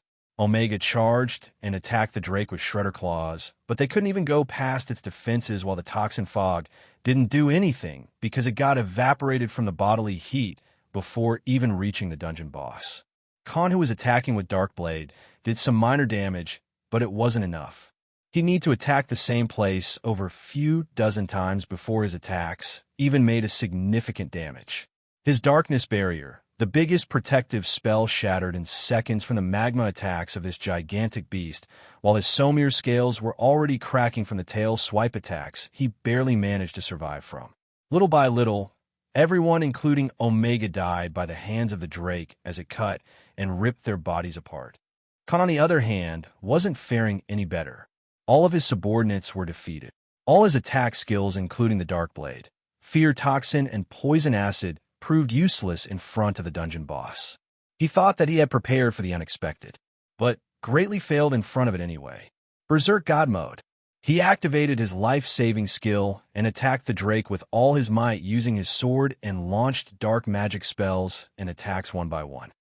But even they didn't cut down the magma Drake, and only made it bleed with bright yellow blood that appeared no different than the blistering magma.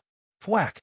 Khan was yeeted away by the tail swipe attack, and his body was thrown 200 meters away despite defending against the attack. His Somir scales started crumbling one by one. If not for them, he would have been roasted alive. Just before he could get up, his body gave up, and he dropped on the ground with his face and torso bleeding profusely. The effect of the Berserk God Mode had finished, and now he was suffering from the aftermath. He had entered a weakened state and didn't even have the strength to lift his head. "Is this my true end?" thought Khan.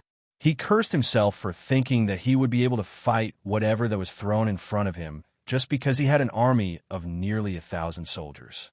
But the Saint rank monster was in a completely different league. Thud! Thud! Thud! The dungeon boss that was standing 200 meters away started walking towards Khan's fallen body with a bored expression, as if Khan didn't even meet its expectations and gave a good fight. Khan's body started giving up, and his consciousness started fading. But suddenly, an alarming sound came from his mind. system is unable to control the subordinate. The host must maintain his consciousness, alarm the system. The next second, however, a giant burst of black smoke was released from his body and completely filled the surrounding 100 meters in just seconds. Even a magma drake faltered in its footsteps as it felt a dangerous aura coming out of this seemingly weak creature. A ground-shattering and terrifying screech was released from inside of Khan's body as a visible black aura soon filled the entire battlefield. Khan heard an ancient and domineering voice in his head for the first time. This voice was unknown to him since he never heard it before. The majestic and tyrannical voice spoke to him. "You're still so boom, boom." The entire battlefield shook as if a bolt of lightning was dropped in the middle of it. A gigantic and extremely long black creature suddenly appeared in front of Khan's unconscious body. And the figure was something that hadn't appeared ever since Khan left the forest. The figure had 2 long and pointy horns. Its eyes were burning yellow, and 2 giant fangs came out of its mouth. This black creature was even longer than the magma drake, and its height was no lesser than the dungeon boss. Screech! An ear-deafening and shrill war cry was heard, and even the drake, who was a descendant of the mighty dragon race, felt an immense threat coming from the creature that stood in front of it. A ginormous figure of a basilisk stood in the middle of the battlefield and stared at the dungeon boss as if it was looking at a weak prey, and the figure being none other than Rudra. 2 ginormous figures, each one of them belonging to a superior species in the existence of this world. Both figures filled half of this battleground among the mangled, burnt flesh and broken bones of Khan's subordinates. All of them were dead, whether it was Omega, Blackwell, Ronan, Cyril, and Oliver. Not a single one of them survived and were brutally killed by this magma drake. Those who were the most loyal to him had already done their best to fight by his side and gave their lives to protect him. But now, the only being who stood in between him and the inevitable death was this gigantic basilisk who hadn't even acknowledged Khan as its master. Rudra, the variant basilisk that Khan had created using the dead body of the mother Somir and her eggs to repent for taking their lives, had finally reappeared after staying silent for too long. It had already been more than a month ever since the tyrannical and majestic creature had a chance to make an entrance. Although Khan had to rely on Rudra for a few days inside the forest when they had to build up their strengths and increase their levels. But when Khan came to Flavit City, he couldn't take out this subordinate because it was simply too big, and there weren't many occasions he required help from this basilisk who didn't even have any loyalty towards its creator. But as things stood now, it was the only thing that prevented his confirmed death, as Khan still laid on the ground unconscious and completely oblivious to what was happening. "What kind of foul-scented creature are you?" spoke the magma drake, as he felt some sort of unexplainable hatred towards the basilisk that was about his same height as itself. "Silence! An inferior beast dares to insult me?" bellowed Rudra. There existed no language barrier, as if these creatures were talking to each other telepathically and shared some sort of understanding towards each other. "Get out of my way! I must kill that invader!" roared the drake and stared at Rudra. "You dare command me? A weakling wishes to provoke my wrath?" screeched Rudra at the drake, and his eyes glimmered yellow again. "My life is bound to this weak human. So if you want to kill him, I'll have to see whether you're worthy of killing me first," declared Rudra. Even if Rudra had an advantage in terms of rank and bloodline purity, and even had the same size as the dungeon boss, he still had to be wary of the drake, because he was currently level 62, while the drake, as per Khan standards, would be around level 82. The difference between rank and bloodline was made up with the difference in levels and attributes. In terms of physical strength, both of them were at equal stats because Drake was only a low-level descendant of the dragons, while Rudra had 50% pure basilisk bloodline. But this didn't make Rudra feel fearful of the opposition in any way. Although none of these ginormous figures were some mindless beasts, but intelligent and sentient beings belonging to noble species of this world, they still felt an enmity as which strong creature didn't want to fight someone as strong as them and set their dominance. For some unknown reason, Both these creatures felt a sense of rivalry and inborn hatred towards each other. If Khan was to be still conscious, he'd understand the reason why.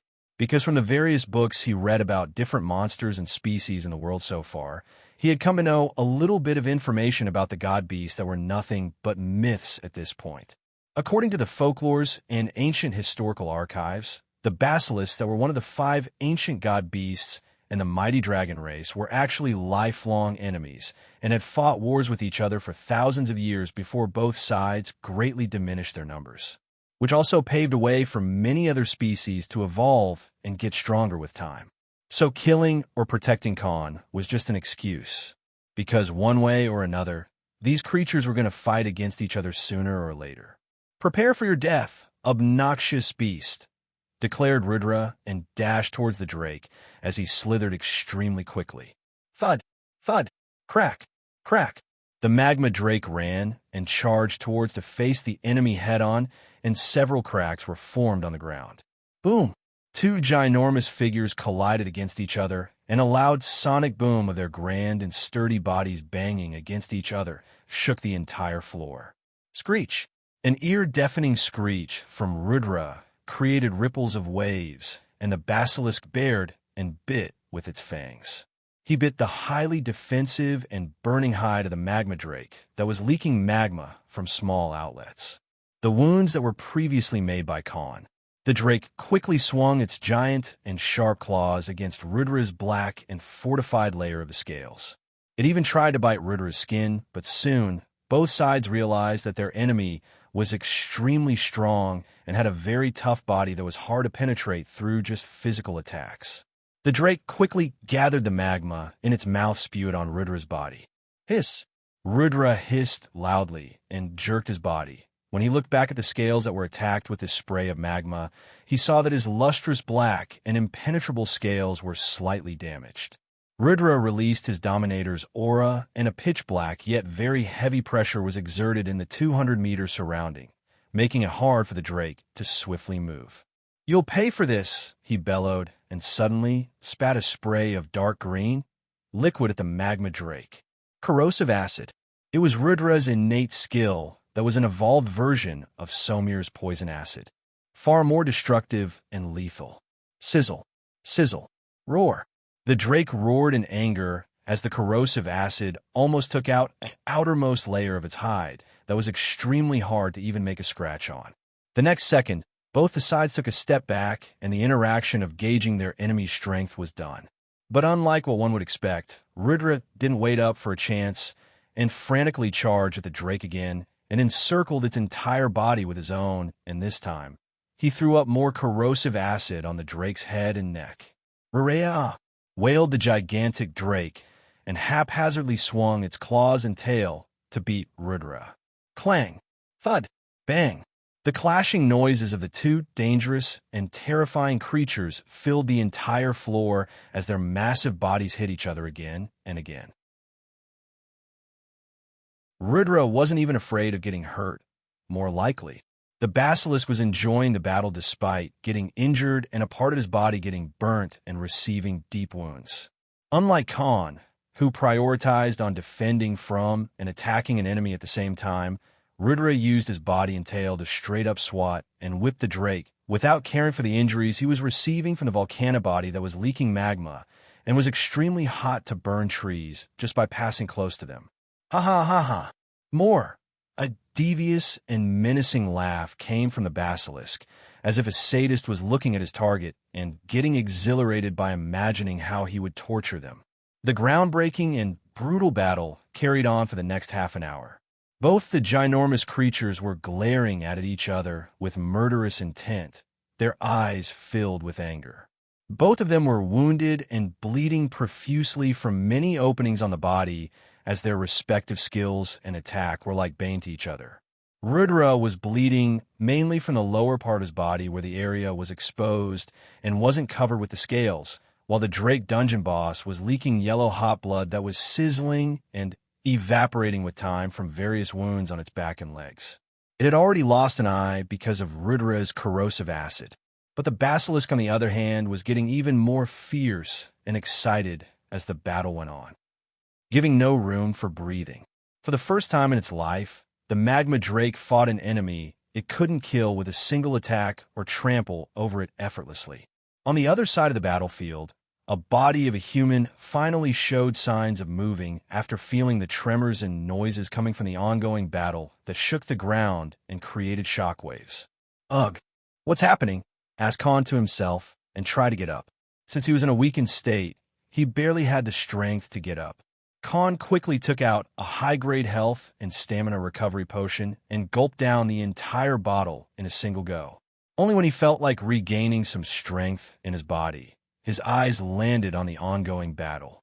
Khan lied against the nearby boulder and looked at the Battle of the Kings. So he finally decided to show up, spoke Khan to himself. After another 10 minutes of intense battle, both sides came to halt and maintained a distance. Finally, "I've fought a worthy opponent," spoke the drake. "I cannot say the same," replied Rudra, and suddenly his pupils and iris enlarged as he looked right in the remaining eye of the magma drake. "What?" spoke the drake, but suddenly everything around it turned into a blur and darkness surrounded the dungeon boss. Khan, who was far away from this battleground, quickly recognized what was happening. The magma drake could no longer see anything other than the pitch black surrounding and the light that was fading away each second. Its body started going numb, and the ginormous monster stopped moving as if it had lost all the control over its nerves. But soon, it felt like something was slowly wounding over its body, and the grip it exerted was increasing little by little. The drake wanted to move, but it couldn't. His own body wasn't listening to the mind and let go of all the struggle to even retaliate against this extremely clenched and tight hold on its body. Soon the body fell on the ground, but the chalking on its neck was increasing at an extremely fast pace. It could no longer breathe properly. A dark and grim black aura covered its body, and the only thing he saw next was two gigantic yellow, snake-like eyes staring right through it, as if an unparalleled tyrant was looking a weak subject. Hiss!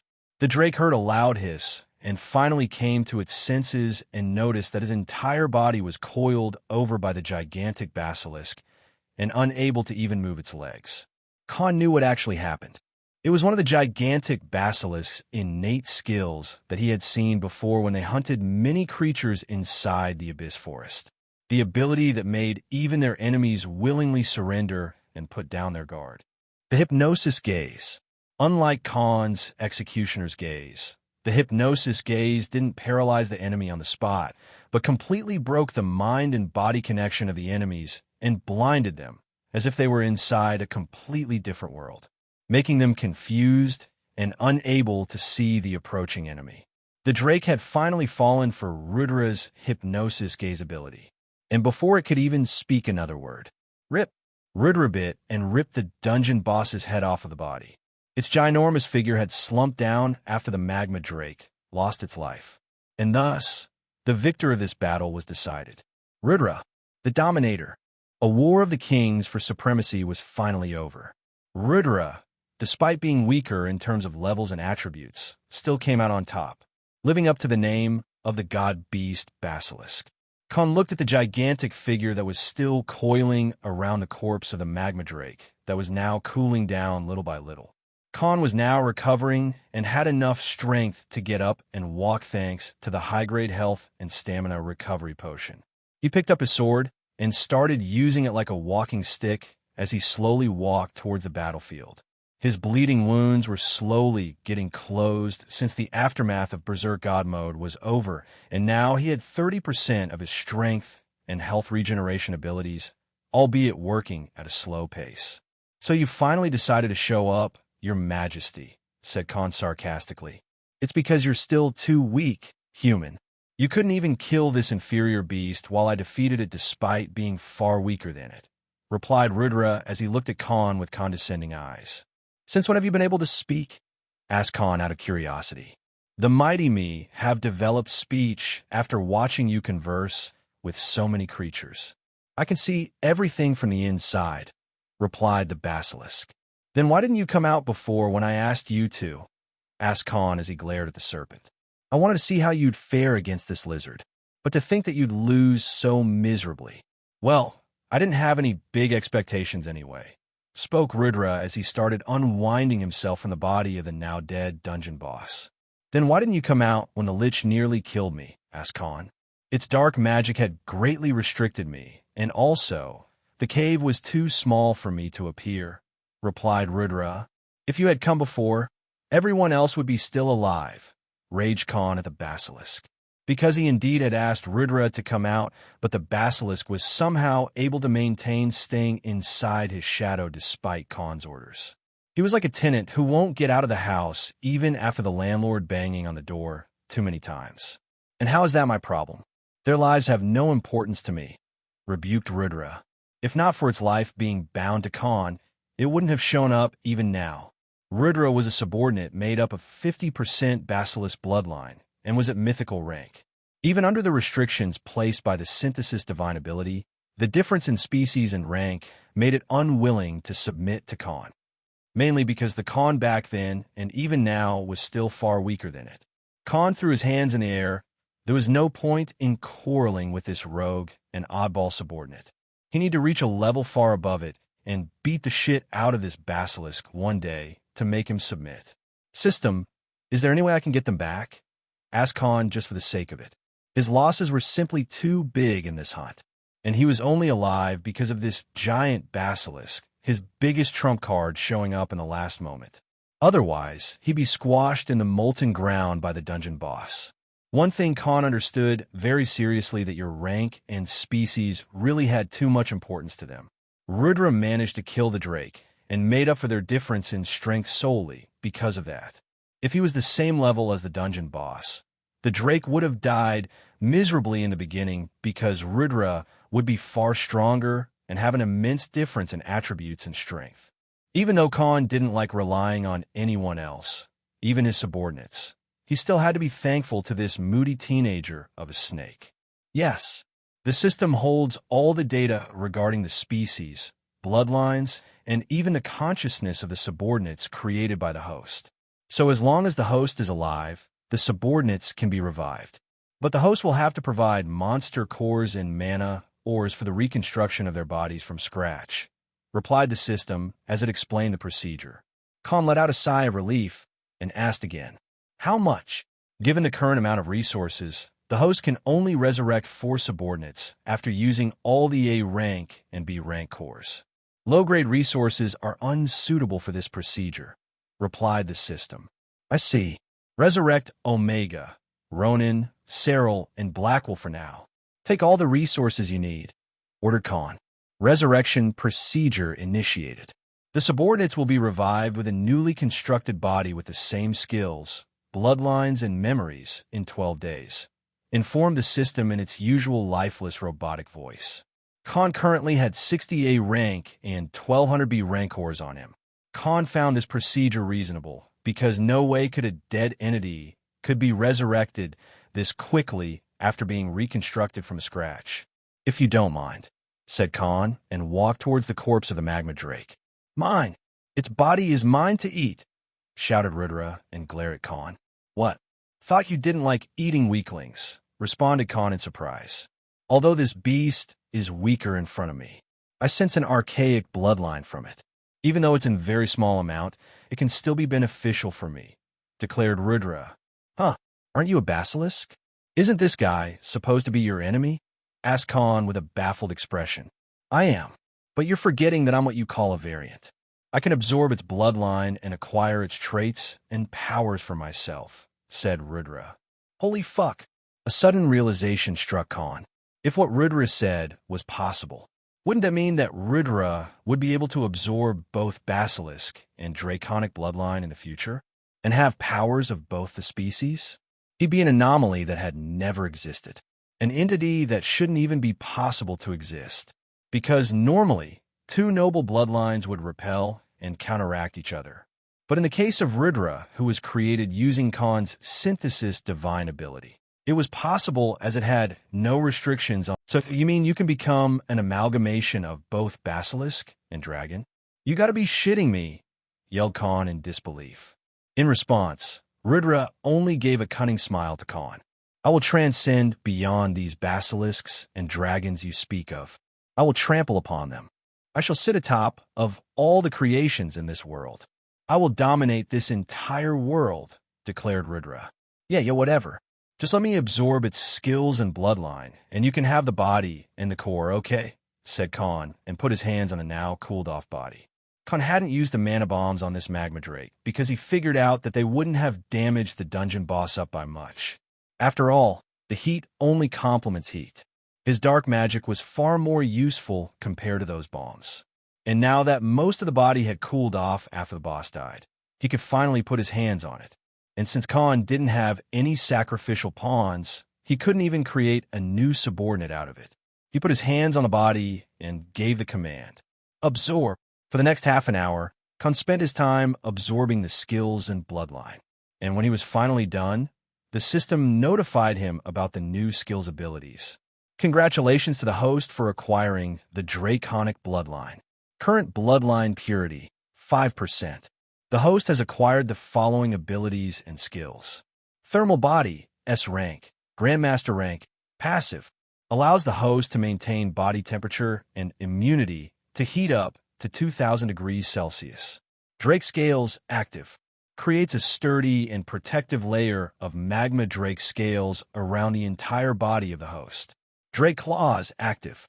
The host can now use the sharp and unbreakable claws of the magma drake with extreme heat and destructive power. Note, the exclusive bloodline abilities of the drake are unsuitable to be merged with other skills and abilities the host is currently in possession of. The host is advised to obtain more draconic bloodline for synthesis. The system gave the report card. Holy shit, exclaimed Khan in joy.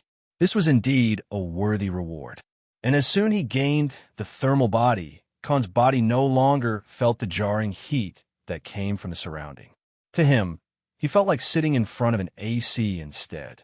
The Drake Scales and Drake Claws would definitely be a worthwhile ability in many circumstances for sure.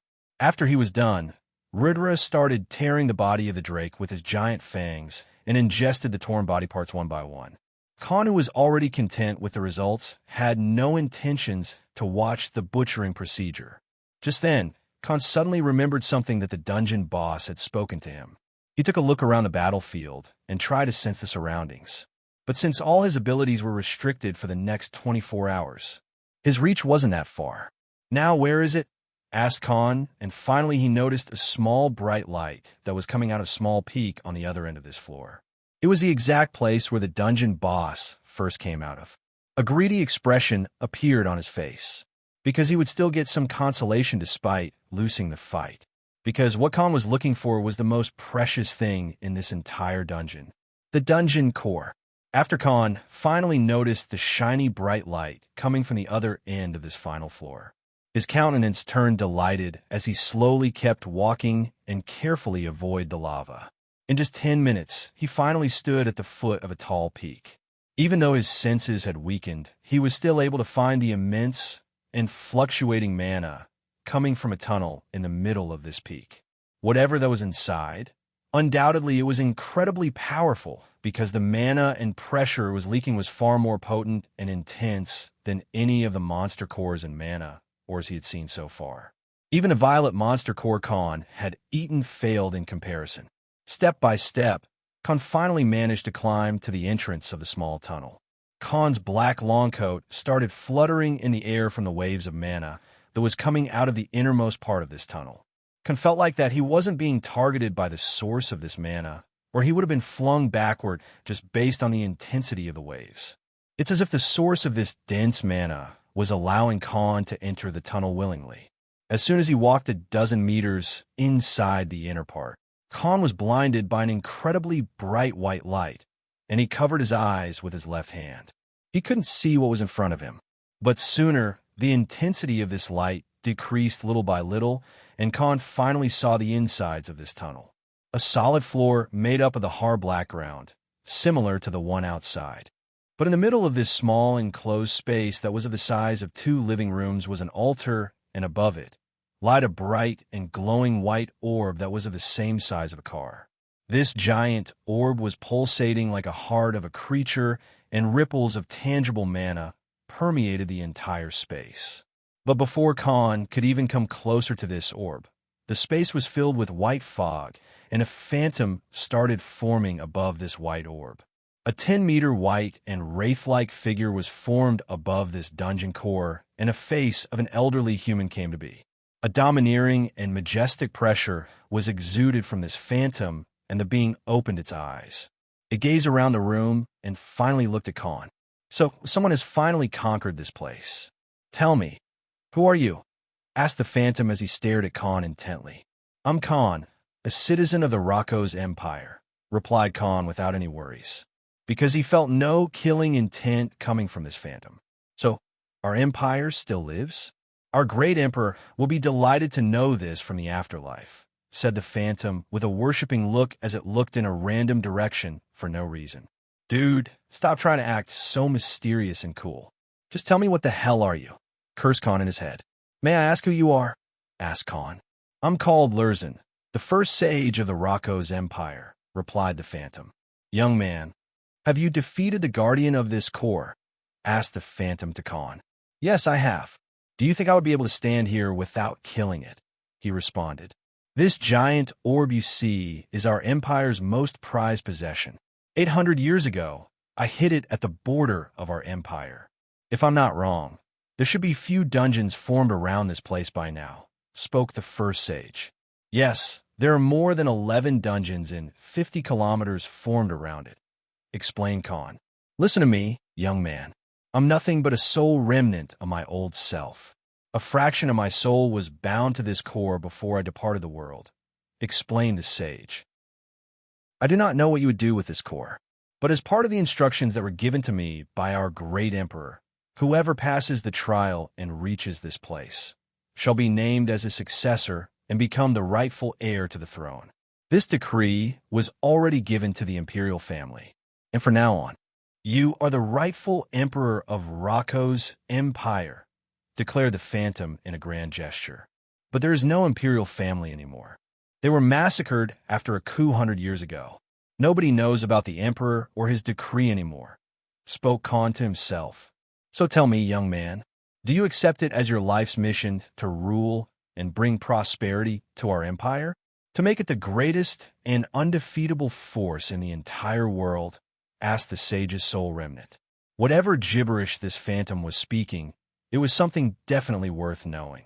Besides, the word successor sounded cool, as normally, something like this would be counted as a fortunate encounter in a cultivation novel, which helps MC become very OP or gives him powers that'll become his trump cards. Khan knelt on one knee and replied with the aura of heroism and responsibility. I, Khan, swear that from this day forth, I shall make it my life's mission to serve and protect the Rocco's Empire with all of my being. And I promise to make it the biggest and most powerful force in this world in my lifetime, shouted Khan as he looked at the phantom with the expression of righteousness on his face. Like, fuck, I'm gonna do that. Just give me the goddamn thing, you dumbass ghost. He spoke to himself as he maintained the upright expression. Then I, Lurzan the first sage and the most trusted aide of the great emperor, shall name you as the true successor and grant you the core of our emperor, Rathnar the Conqueror, who was once a peak saint rank swordsman before he passed away. In his name, I bind this core's ownership to you. I hope that you find a way to utilize it and lead our empire to greatness, said the phantom. What kind of loosely written plotline is this?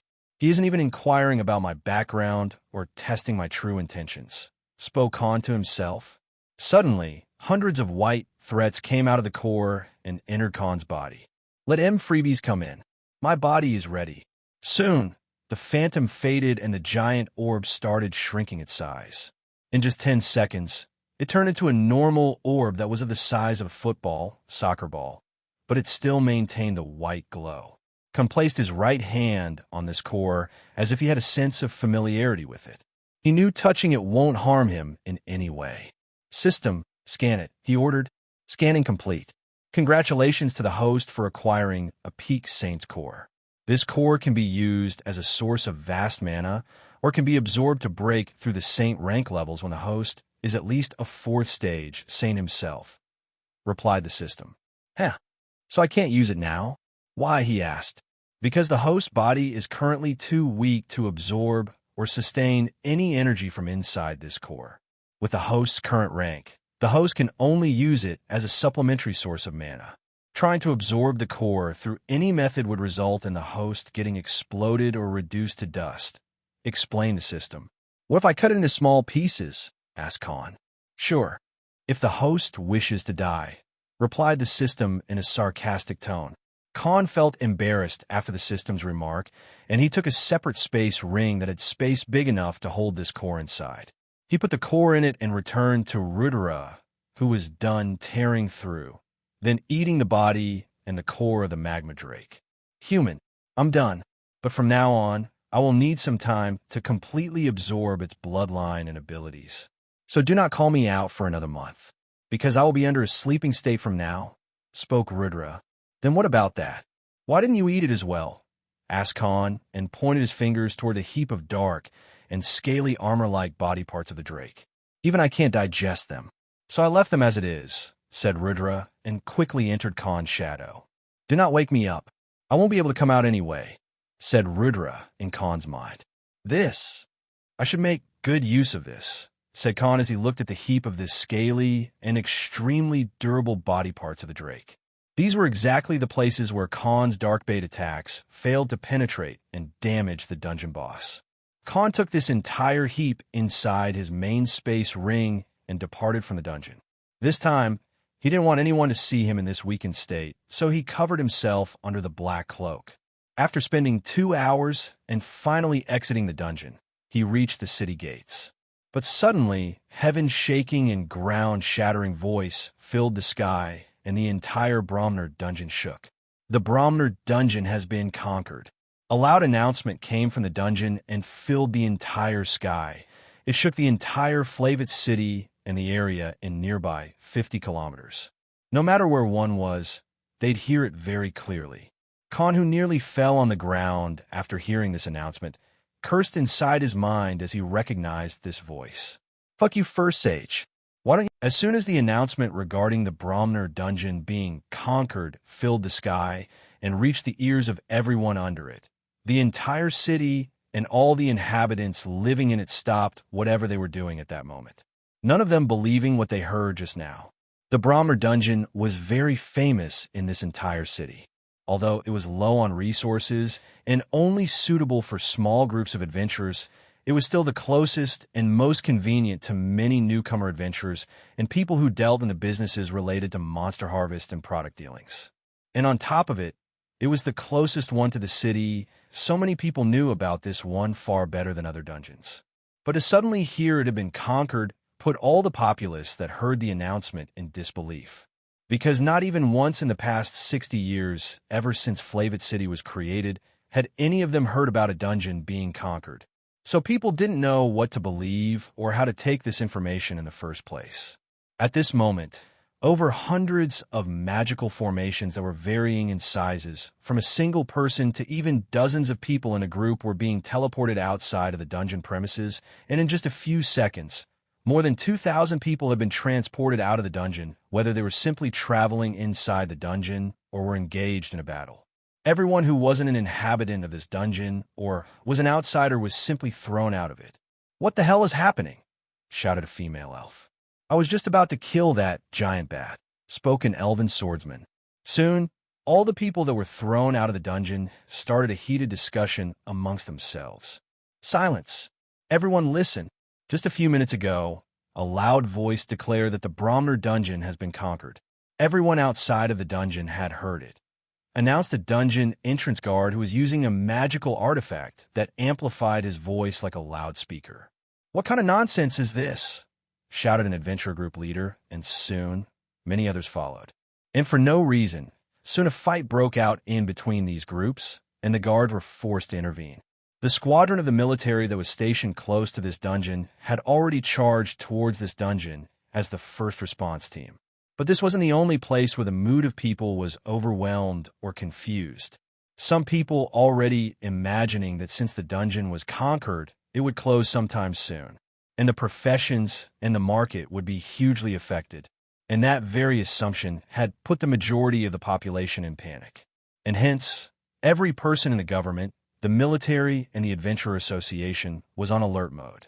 This was hugely going to affect many things in this city, let it be the economy, the resources, and even normal citizens in one way or another. Khan, who was the main culprit of all this chaos, was walking very covertly from the streets in the city. He was also aware of the consequences of this announcement, and soon, there would be a big fiasco whether anyone wanted it or not. Just with this thunderous announcement alone, the first sage had put the entire city in shambles. But he didn't have any will to get tangled with it or take any responsibility. He just wanted to go home and take a long-ass nap first because he was already tired as it is. After an hour or so, he finally reached inside his home and ordered Jerome to bring him something to eat. He laid on his sofa and fell asleep due to exhaustion from today's battle and the aftermath of the Berserk God mode. At this same time, inside the magistrate's office, the old Lionkin ordered a citywide lockdown to all the officers who were in charge of the city's security.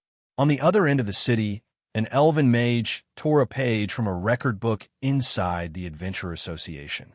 Outside of the city, where a grand fort existed that served as the headquarters of the military garrison, a 4-meter-tall blue tigerkin ordered his people to get ready to surround and create a defensive encirclement around the Bromner dungeon.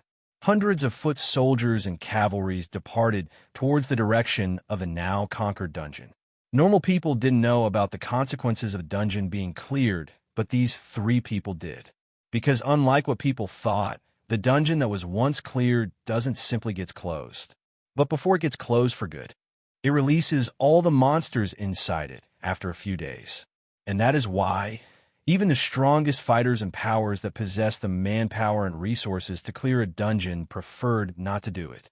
Although none of them knew about the core of the first emperor, the founder of the Rakos Empire, being hidden inside the Bromner dungeon. The normal knowledge about the clear dungeons that only the top people in power were aware of had forced their hand to react as quickly as they could. Otherwise, soon there would be a bloodbath if the monster breakout that was going to happen very soon was ignored or poorly prepared against. So they had to be quick to react and station all their forces on the borders of this dungeon. Their only advantage was that the guardian of the dungeon would not be released like the other monsters.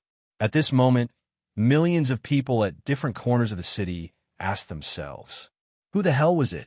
Whoever had cleared the dungeon, whether it was a single person, a group, or even a guild, was going to receive both fame, reputation from the masses.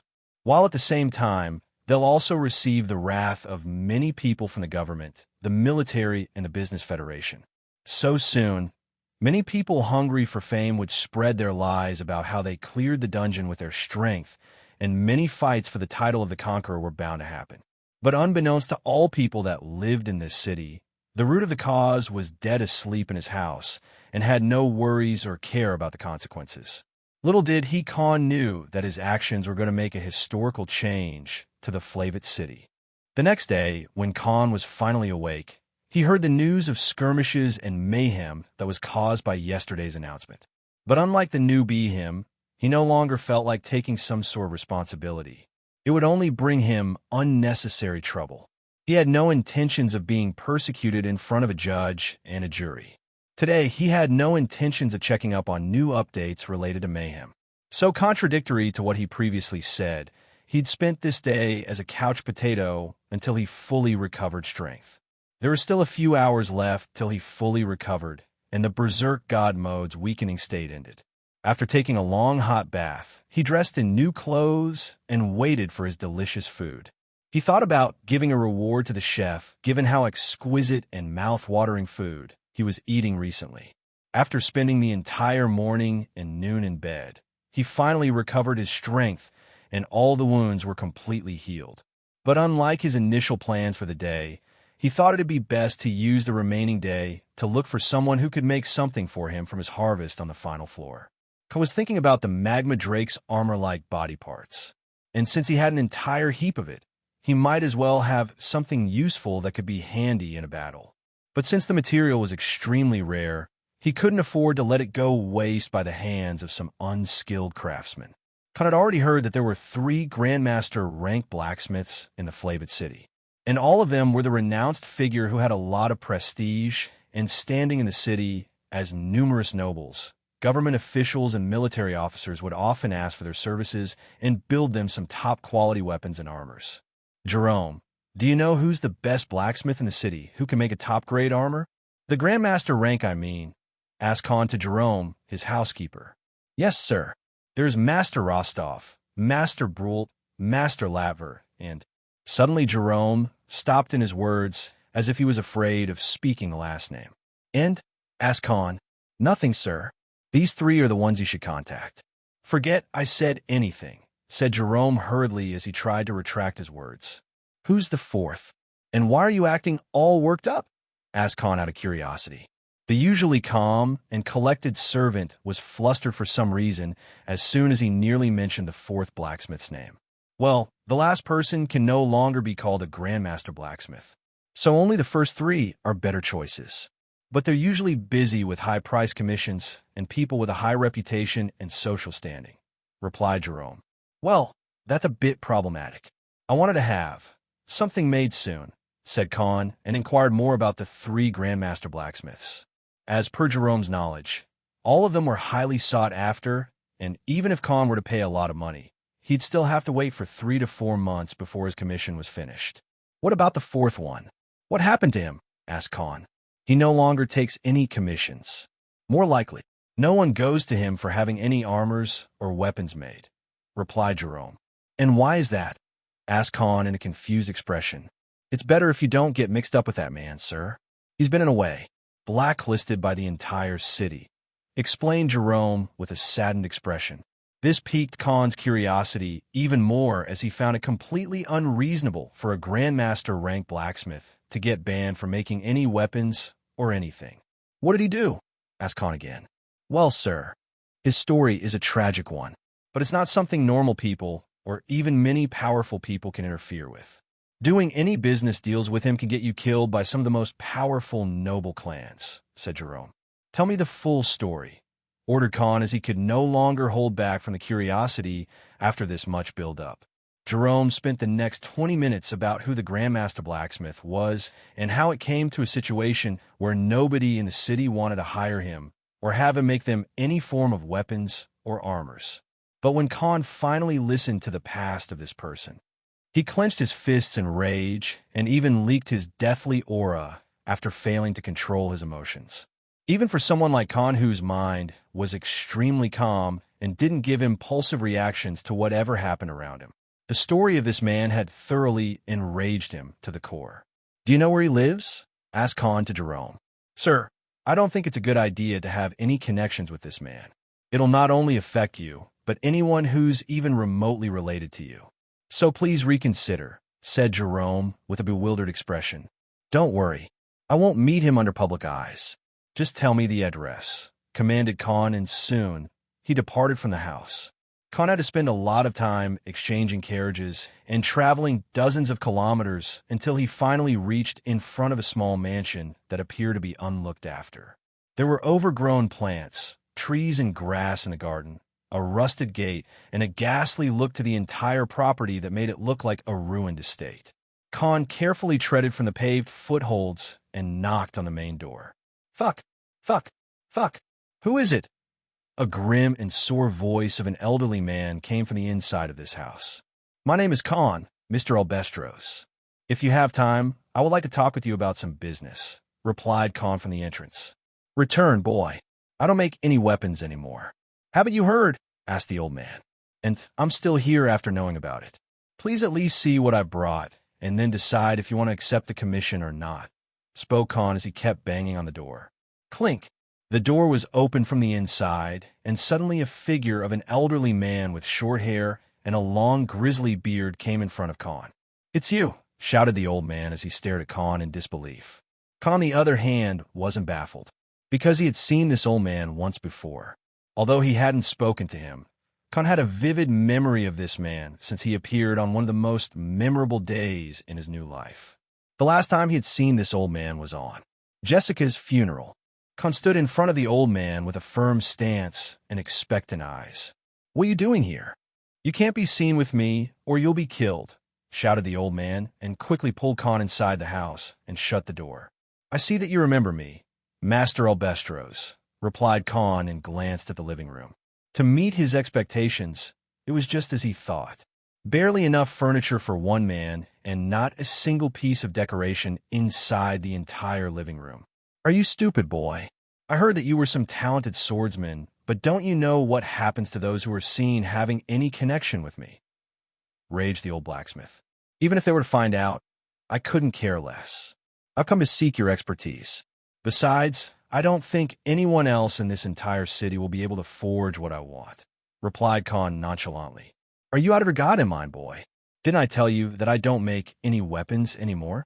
So why are you pestering me? Asked the old man in a baffled tone. Let me show you this first, said Khan, and took out all the scaly body parts of the Drake dungeon boss that were left by Rudra. Clang! Clang! The heap of the scaly hide and fortified armor-like body parts were put on the display. The old Grandmaster Rank Blacksmith gasped in surprise after looking at the contents that suddenly appeared in front of him. What? Where did you get these? Asked Albestros as he hurriedly picked up the scales and started inspecting them carefully as if he was holding a treasure. Can you make something useful out of it? Asked Khan. Something useful? I can make a many things out of this much quantity. A full body armor, even a web. Just then, the old stopped in his words and glanced at the sword hung on Khan's back. Show me that sword, said the old man. Huh? This? Asked Khan and gave his long sword to the old man. You, what have you done to this sword? What were you fighting against? Boulders, said the blacksmith in an enraged tone. Do you know how hard it was for me to make this mithril sword? Do you know how many days I spent back then just to make it perfect? Shouted the man at Khan. Wait, you made my sword? I bought it from the Black Griffin weapon shop. I thought one of their blacksmiths made it, replied Khan after recovering from his initial surprise. Yes, but I secretly sold it a few years ago to them. I was in need of money, so I had to sell one of my finest works to them. Since I didn't leave my mark on it, no one could have known it was me who made it, replied the old man as he started checking the sharpness and edges of the sword. Shame. I don't do this work anymore. Even if this is something as rare as Drake scales, you can't goad me into accepting the job.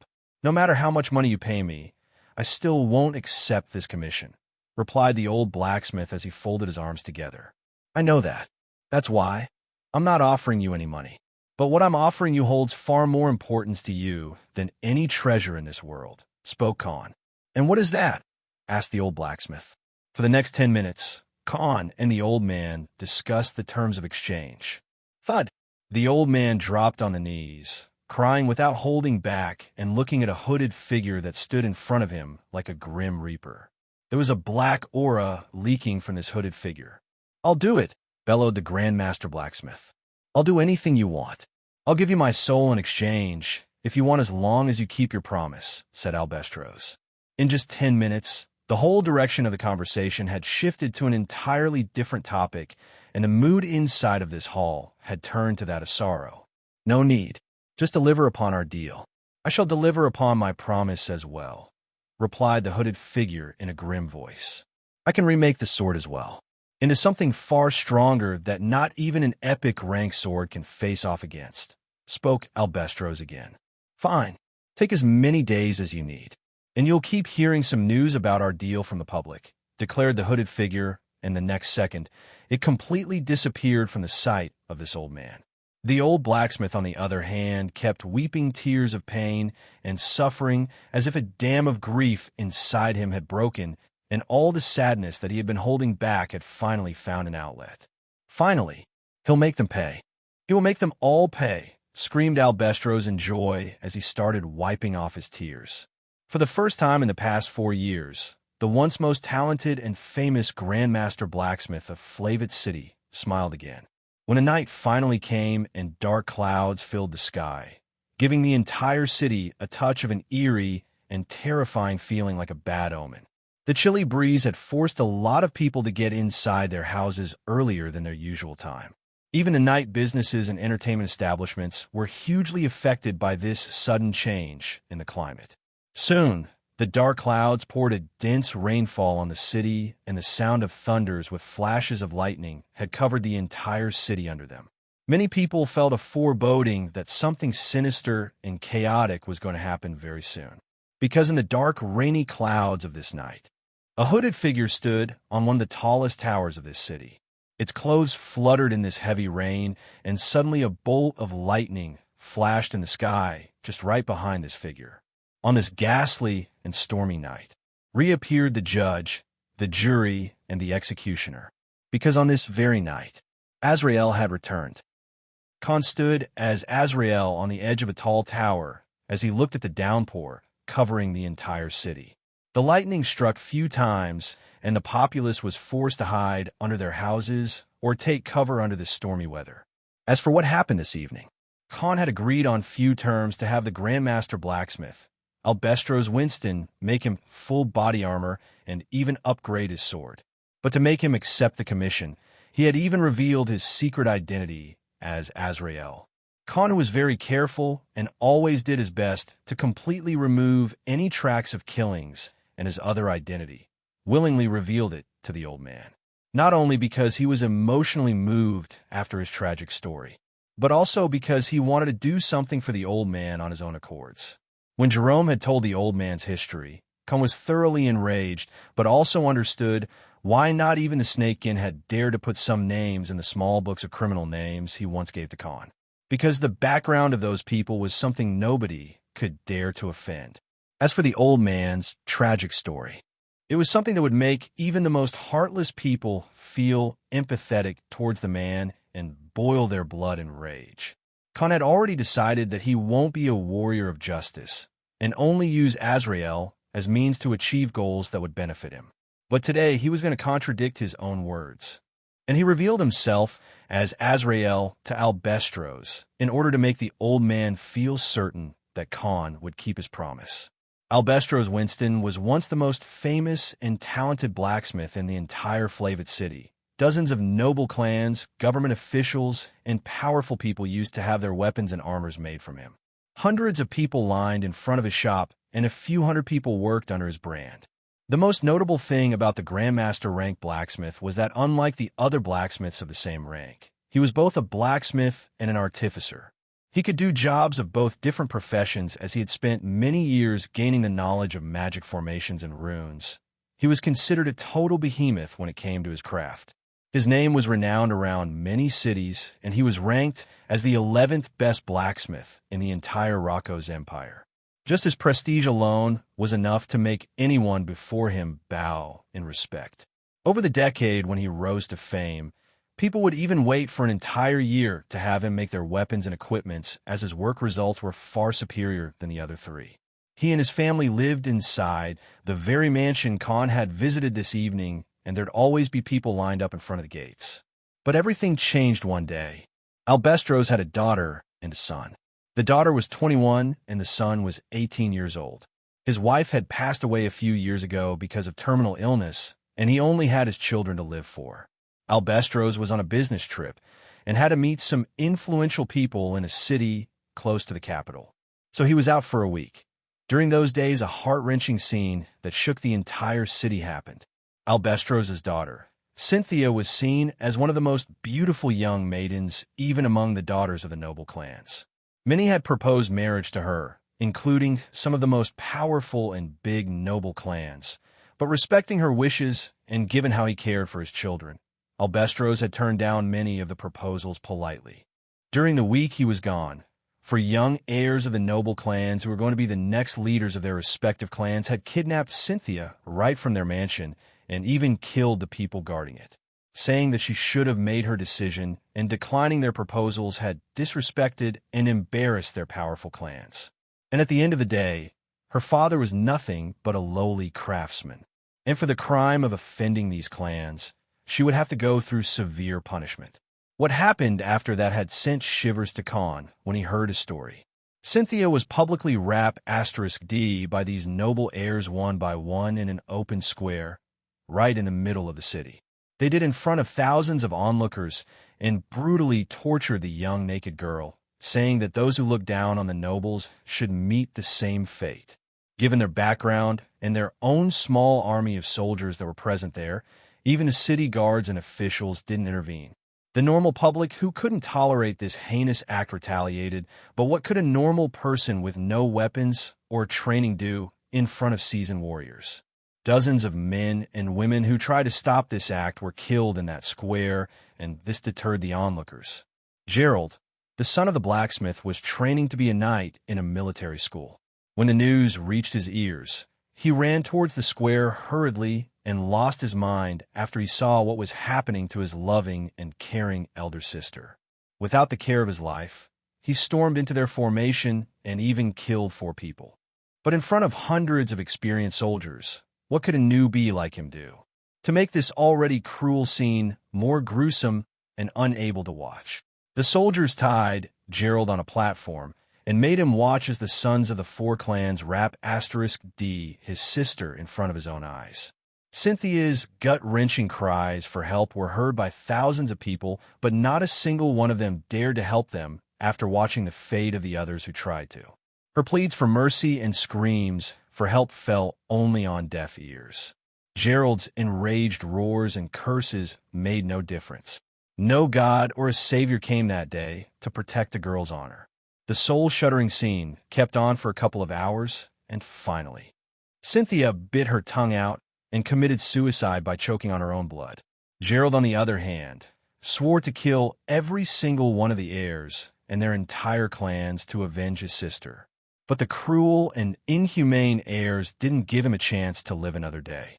They cut open his belly, then his legs and hand one by one, to put on a display for the entire city to watch and learn about the consequences of not following the will of the truly powerful. But even till his last breath, Gerald did not plead for any mercy or beg out of fear.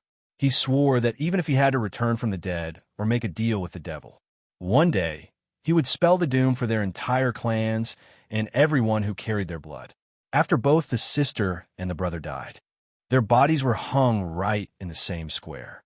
A cut-down and lifeless body of Gerald was hung on a rope, while a completely naked and bruised-up body of Cynthia was hanging beside it.